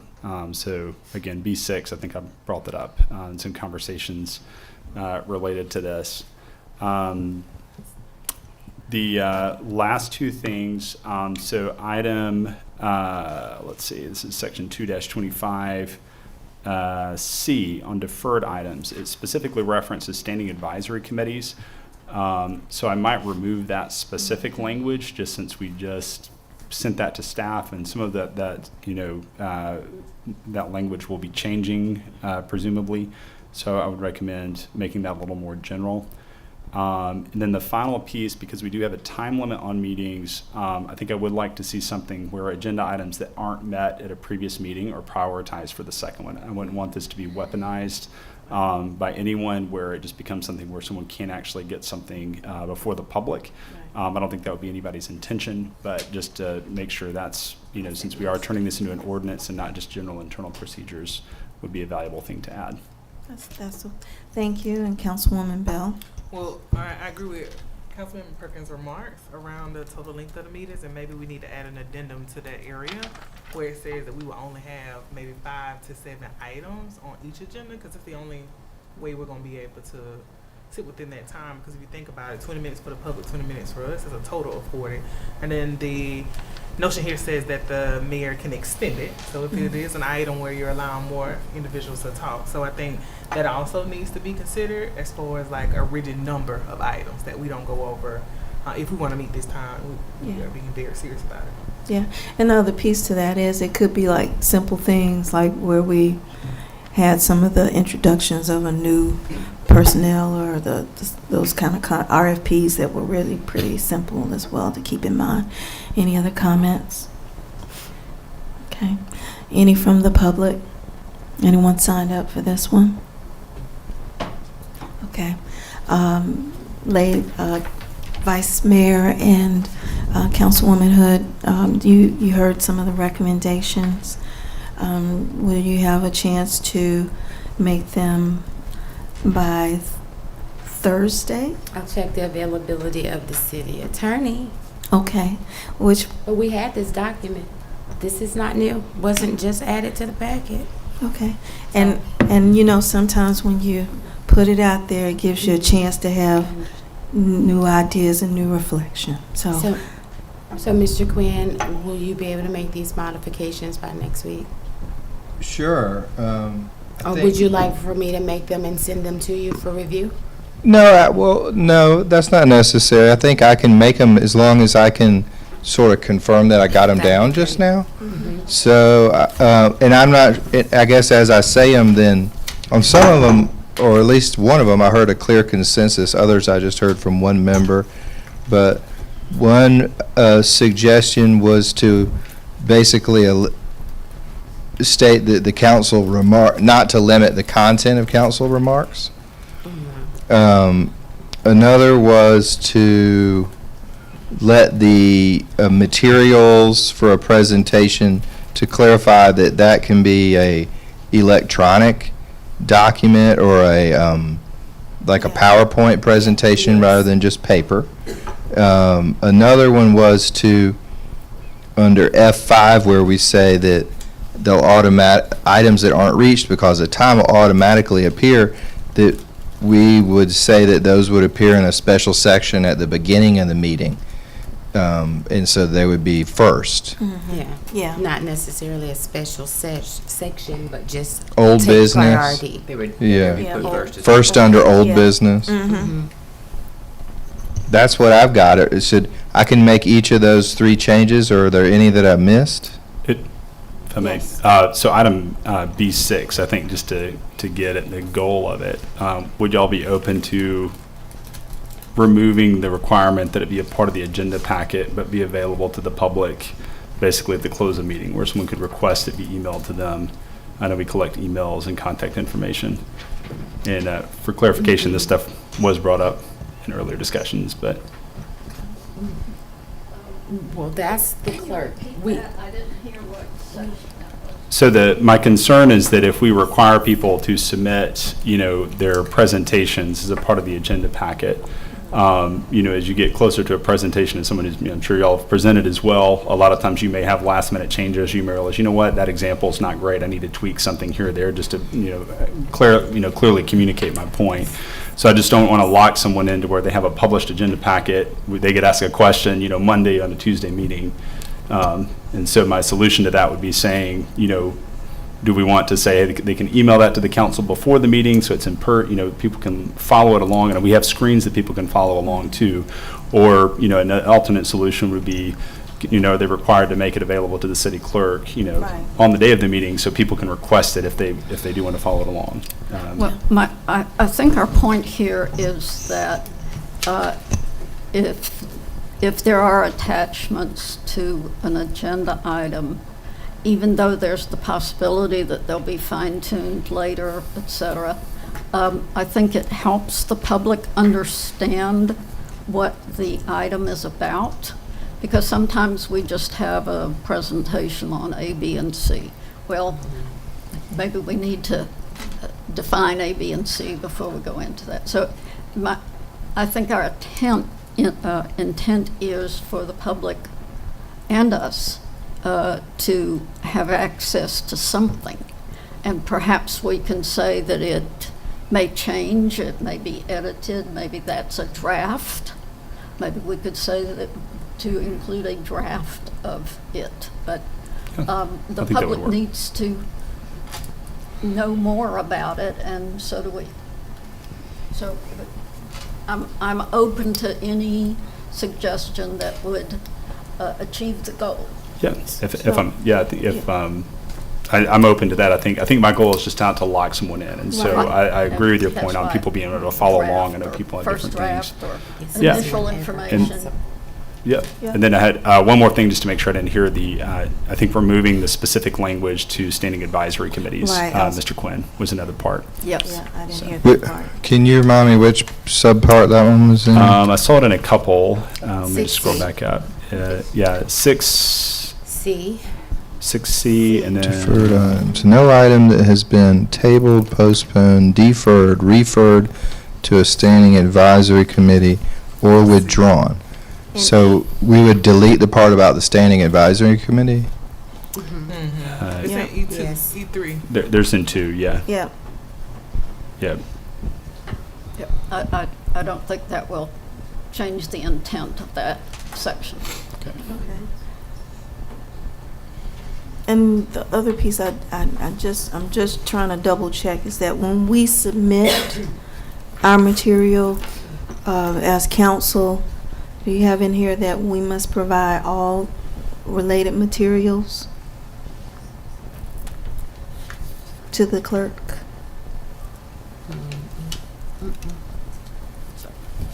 Okay, so we need to make sure we add that one.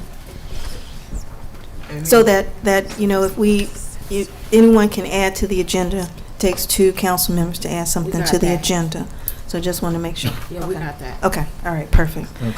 Anything else? Councilwoman Bell? So the only other addendum that I have for this is that the presentations need to be applicable to the old or new business, because we oftentimes have presentations that have nothing to do with the items that we're discussing, so they're not educating the public before or giving them more additional information.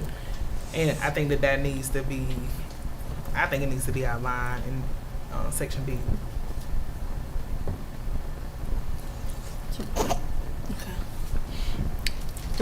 What was your recommendation? Addendum to section B in regards to presentation. Stating what? Presentations need to be applicable to the items of old and new business that will be discussed. If we're using presentations for educational purposes, then it needs to be aligned with the items that we're going to discuss and deliberate before. If not, it doesn't educate them if they're having to wait several weeks after to get even the the presentation that we have today about Decide Dekalb. We didn't have an item in regards to that on the agenda, right? Right, it's just FYI. Right. So, but I don't think that is the best use of time, especially if we have a limited time that we're putting on having the full meetings now. So you would like to I would like the redefine presentations? No. or- I would like the presentations to align to the old and new business as discussed in the agenda. So there wouldn't be a presentation unless it was pertinent to an action item. But then wouldn't it be a part of that action item? Not necessarily if it's a presentation.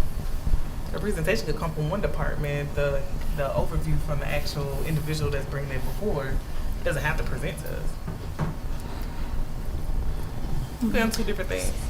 Yeah. But I don't understand why we're having presentations if it's not educating the public, if that's what the goal is, about an item that either it's going to be on discussion or just general information, because that individual may not even be in that meeting, and there'll be some contextual information in there that could help them form their opinion on the items that we're going to discuss.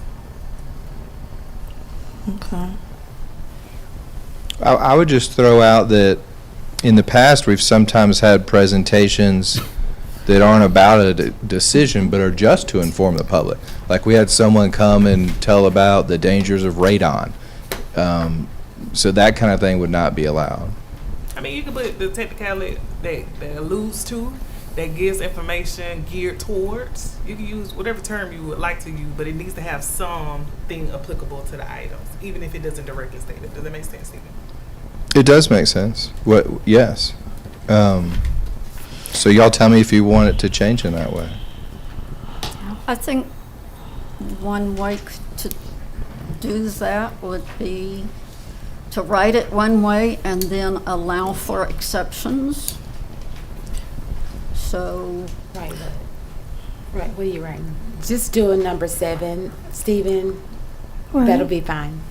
Right. But I guess because we've had people to come, for example, when we had people who were interested in doing things at the park to let us know, but we may not necessarily. And it was education. And it was education. Didn't have a line item. Right. And wasn't a problem. Okay. See, I thought that's what it was for. They're just presenting to us and the public. But if y'all wanted to line up with the line item, I'm okay. Put it as number 7. I think it needs to have a relevancy, is what I'm saying. If you're having a presentation about a park, there are no park events, how is that helping the constituent that came here for, I don't know, the new park event that we're having?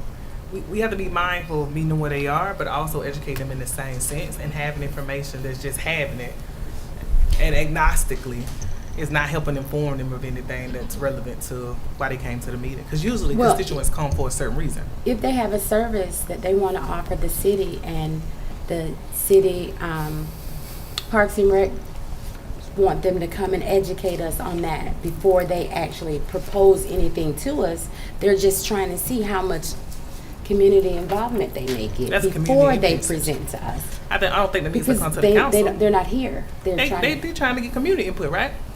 Right. So then they would have a community input meeting in regards to that service that they're trying to deliver, not come to the council meeting, because as we all noticed, not enough folks come to the council meeting to even get that input, right? Well, I mean, I think we should still leave it kind of open to allow presentations right now. I mean, I don't know what the rest of the body wants to do. And I hear what you're saying as far as, having some context in terms of the overall agenda. But I think, for example, having our state representatives to come, that's very, that was very helpful, not necessarily something on the agenda, but they were here and it's recorded. And so that's the other benefit of it as well, is that someone may not be here today, but they can go back and look at the recording. So, and then thank you for that as well. Whatever y'all want to do. Stephen needs to know. Let me just say, I think tonight's presentation about the potential uses for our Affordable Housing Trust Fund is an example of what you're saying, that there wasn't an action item. The reason I asked them to come is that before a huge amount of work goes into an effort to structure this in the appropriate way, I felt it was important for council to understand this option, and then if it's well received, then we can continue to develop such a program. So perhaps I should have had an action item related to it, but it was sort of an introductory thing from people who already do this, letting us know what this is about, and then going from there based on what council would like to see in our particular program. So I guess the question is, do you want to add it or you don't? I think we can just put the language in there and see. We don't have to necessarily decide that tonight. We can look Okay. at the final version. All right, that's great, because it's almost 10:15 and we're almost there. Right. So let's, Presentation, added to it, limited time. okay. We'll move on. If there's nothing else, you will follow up with the city attorney. So we'll touch upon item M, which is to discuss a resolution to regulate the utilization of the city attorney's services by council members. And I think that was both you too as well. Or-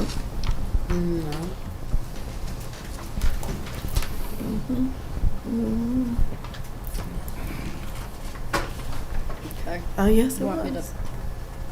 Sure, I don't have it. Okay. You I have can summarize it. quick. Yeah, so I can, yeah, it's pretty quick si- and short. Yeah, pretty Yes, quick and go short. right. Don't talk to you without letting her know. Unless they correct. can do it in 15 minutes. Let's get do it That's in 15 minutes, or it's a conflict of interest or ethics matter, or it relates to a personnel issue. Right, with or manager the city themselves. manager. Right. I'm joking. It's not a joke, Tammy, but I'm just saying. Yeah, we need to respect our city manager. So whenever we have an issue, I know sometimes we think that our issue is over the top. Show homage. You call your city manager, you let her know. You're not getting approval. You're saying, I have an issue, I want to speak to Stephen. Can you solve the issue? No, I can't. You can call him. That's just simple. Anything over 15 minutes, not acceptable. We should make it 12 That's what he minutes. just said. Huh? We should make it 12 minutes. Well, he just said 15. He said So it's 15. just I respect. notice my clients tend to cut off my calls at 6 minutes. So. Oh, wow. Okay, very good. So yeah, that's it. Any Okay. questions on that one? Thank you, Vice Mayor. I did have one real Yes. brief question. Do y'all want to add, or do you feel like we need to specify any language in there for, I think as you mentioned, you have some code that you're going to send to the city or to the attorney to review. So if it involves preparing for an agenda item or just reviewing a resolution or something of that nature. My I feel like- city manager will give me that authorization to call Stephen. Okay. I still would go through that process. Sure, It's but not that's about putting what that you funnel have. into one person for legal advice for anything. I think it's you. Say it again. But that's putting one person, if, sort of in the way of a council member actually being able That's to her get the job. resolution. That's It's not her her job. job. Our Well, job I'm is Vice Mayor, legislating. Vice, I I know, respect. I know, I know, Yeah. I know. I She got is you. the one that okay, Ms. Tammy, would you like to comment on this item and what you would like to say? Because we've done it this way forever. I'm going to make it quick because it's Thank very you. late. Thank I mean, from examples of things that have occurred since I have been here, for example, Vice Mayor, you've reached out to me before and said, hey, can I call the city attorney about this? But you did say, can you solve it? And I said, no, that's something that the city attorney needs to advise you on. So I certainly don't have a problem with that going through me. And I will tell you if it's something that I cannot, resolve or provide you with advice on, that it's in the best interest that you contact the city attorney. So, and to your point, it's just a matter of sending that email to let them know that you're going to do some type of code for your agenda item. Gotcha. And so there's not a situation where a city manager could say, no, you can't contact the city attorney? Okay. It's just a matter of Unless she has your Just a heads up. she If can she answer Gotcha. your has problem. the answer, the legal Yes. answer you're looking for, Yeah. then yeah. If not, Right. then No rejection. Got it. Okay. Yeah, that makes clear. Part of the genesis of this is that it has happened that council members have talked to the city attorney a lot, and we get billed. So this is one way that we can, if it can be handled internally, and if the city manager knows the answer, we don't need to be billed. And yet it still gives us the flexibility to get quick questions answered, et cetera. Councilwoman Bell. Thank you. So we've had this unofficial rule for years, and still there was a lack of compliance and accountability associated with it. My thought process is with the as follows. Number one, I guess you can consult with the city manager, but if I need to speak to Steven, I always ask Tammy to set up the meeting which she's in, because that's the day-to-day of the city business. So I would like that language added there, that she's on there, because that's the only accountability measure to making sure that those calls do not exceed 15 minutes and they're not reoccurring. Because if I call Steven and I have a 15 minutes conversation with you, and then 5 minutes later I realize that I have another question to ask you, even though I've gotten Tammy's approval to move forward with it, then I'm just thinking it's reoccurring. And these are real live examples that I've seen here with my colleagues, right? So I think that language should be shifted there. That yes, you should ask Tammy, but Tammy handles the day-to-day as the city manager, and Tammy should be on that call as it relates to any agenda item on this agenda. No, I would say that it impedes the process of council members getting the work done that they need to taking get away done. from hers. How Yeah. is the city admin is So- supposed to help us with that? She interrupted me, right? If She what? the city She interrupted manager me can't when I was answer talking. the question, and it needs to go to the city attorney for a quick answer within 15 minutes, I don't think there's a need for anything other than copying the city manager to let her know what's happening after having spoken with her. And then I don't think there's a need for a meeting or anything like that. Let's just get this done as quickly as possible. Okay. So as it stands right now, are we okay with how it's written? Just have one more Yes. question on Yes. it. Is there a reason y'all are wanting to do this as a resolution rather than ordinance? To Councilwoman Bell's point, this it isn't fundamentally different from what we've said is supposed to be our practice historically, but there's no teeth to it. The reason I set it up as a resolution is because it governs the council's conduct, and I view the code of ordinances as public facing, and so that's not something that a member of the public would need to look up in our code book. But if the council wanted to make it an ordinance, you could. Oh, okay. That's it. Thank you. Okay, That's it. all right, so are you okay with how it is now? No. Okay, But you know I wasn't gonna be okay with that because that doesn't put an accountability measure in place. We're gonna still be doing the same thing that we always been doing. But if majority want to move forward with it, I'm fine. okay. How about this? It's a resolution, and we see if it works. If we continue to have the problems that you have brought up, then we need to change it. Okay. Can I ask a question? How are we gonna know we still have the problem? Because he got a bill. He got the bill, right? What if the council members that violate this have to pay the bill? Right, can you put that verbiage in there, Stephen? He's smiling, yeah. And then it'll tell on everybody. No, but to be honest, it's been many years since I've experienced that problem. Okay, thank you. All right, so I think right now, as it is, then you can vote on it. Definitely not consent agenda. So we'll move on. And that goes to N, which is to discuss an ordinance to amend Chapter 2, Article 3 of the City Code concerning Code of Ethics to prohibit cash advances to elected officials to exclude per diems. And that was you too.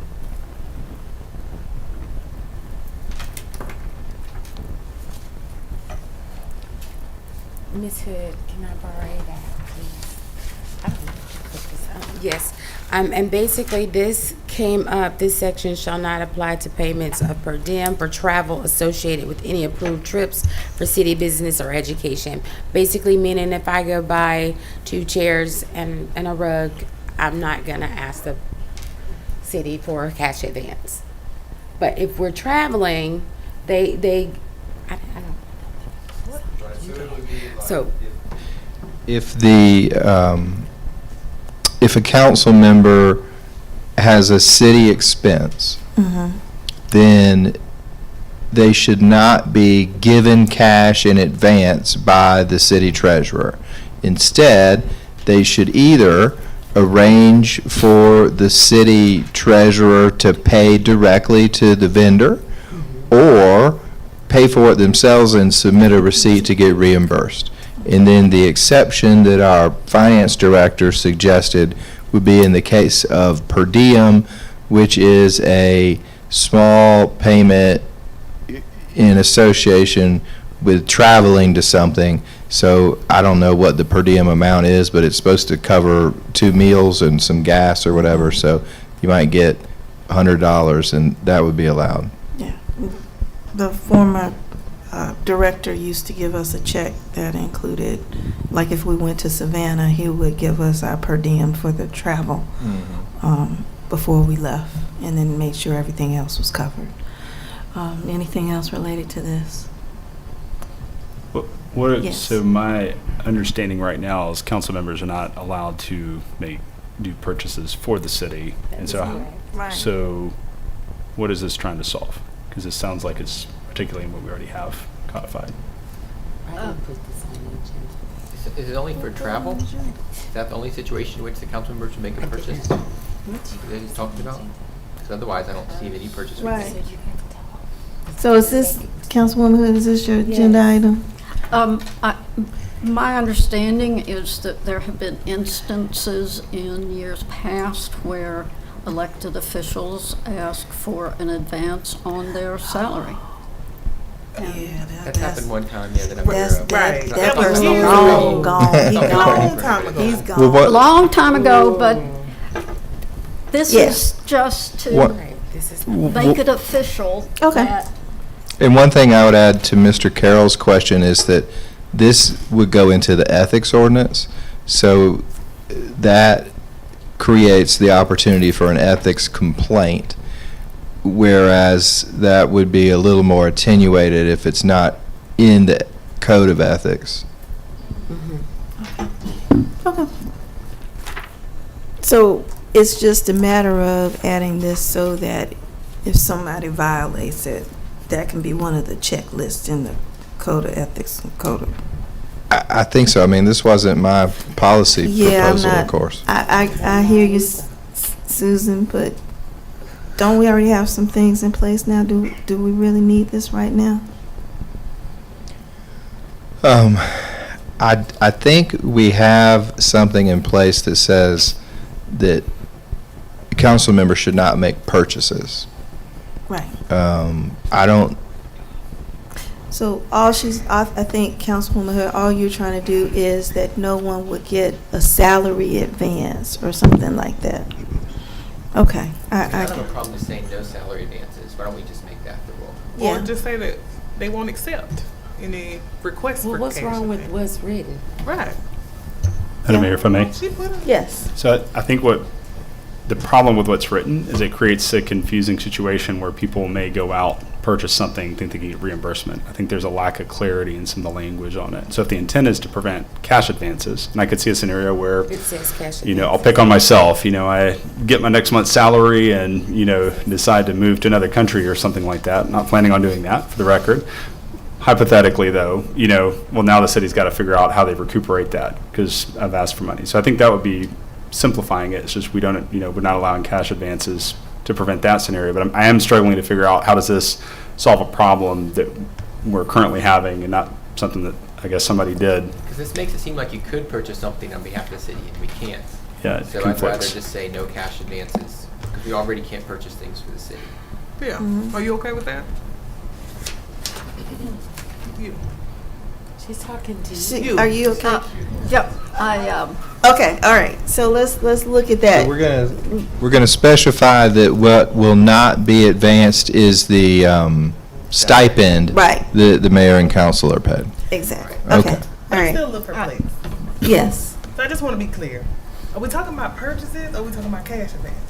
Are we talking about both? I think right now we're saying just no cash advances. So there already is a rule, no purchases. So Right. I don't see a reason to make another rule about that. So can't we just amend what's already written and just add that to it? Those 3-4 words instead of having a whole nother ordinance? Or no? I'm just saying make the ordinance say no cash advances of stipend, period. Okay. That works? All right. Okay, perfect. Anyone from the public signed up for this one? Okay, all right. With that, we'll make those changes. This is a regular because we need to see what that looks like. Then we'll move to O, which is to discuss the 2025 holiday schedule for the City of Clarkston. Dr. Baker. We should all have that. I promise you I'm going to do it in about 30 seconds. Okay, thank you. This is to That's all right. request and discuss the approval of the 2025 holiday calendar for the City of Clarkston. These are the same holidays that were recognized for 2024. Only difference is the dates are changed, and employees will still get the 3 floating holidays. No changes. No changes in the holidays. Okay. Only thing that changes are the dates. Okay, any questions on this one? Got one brief question.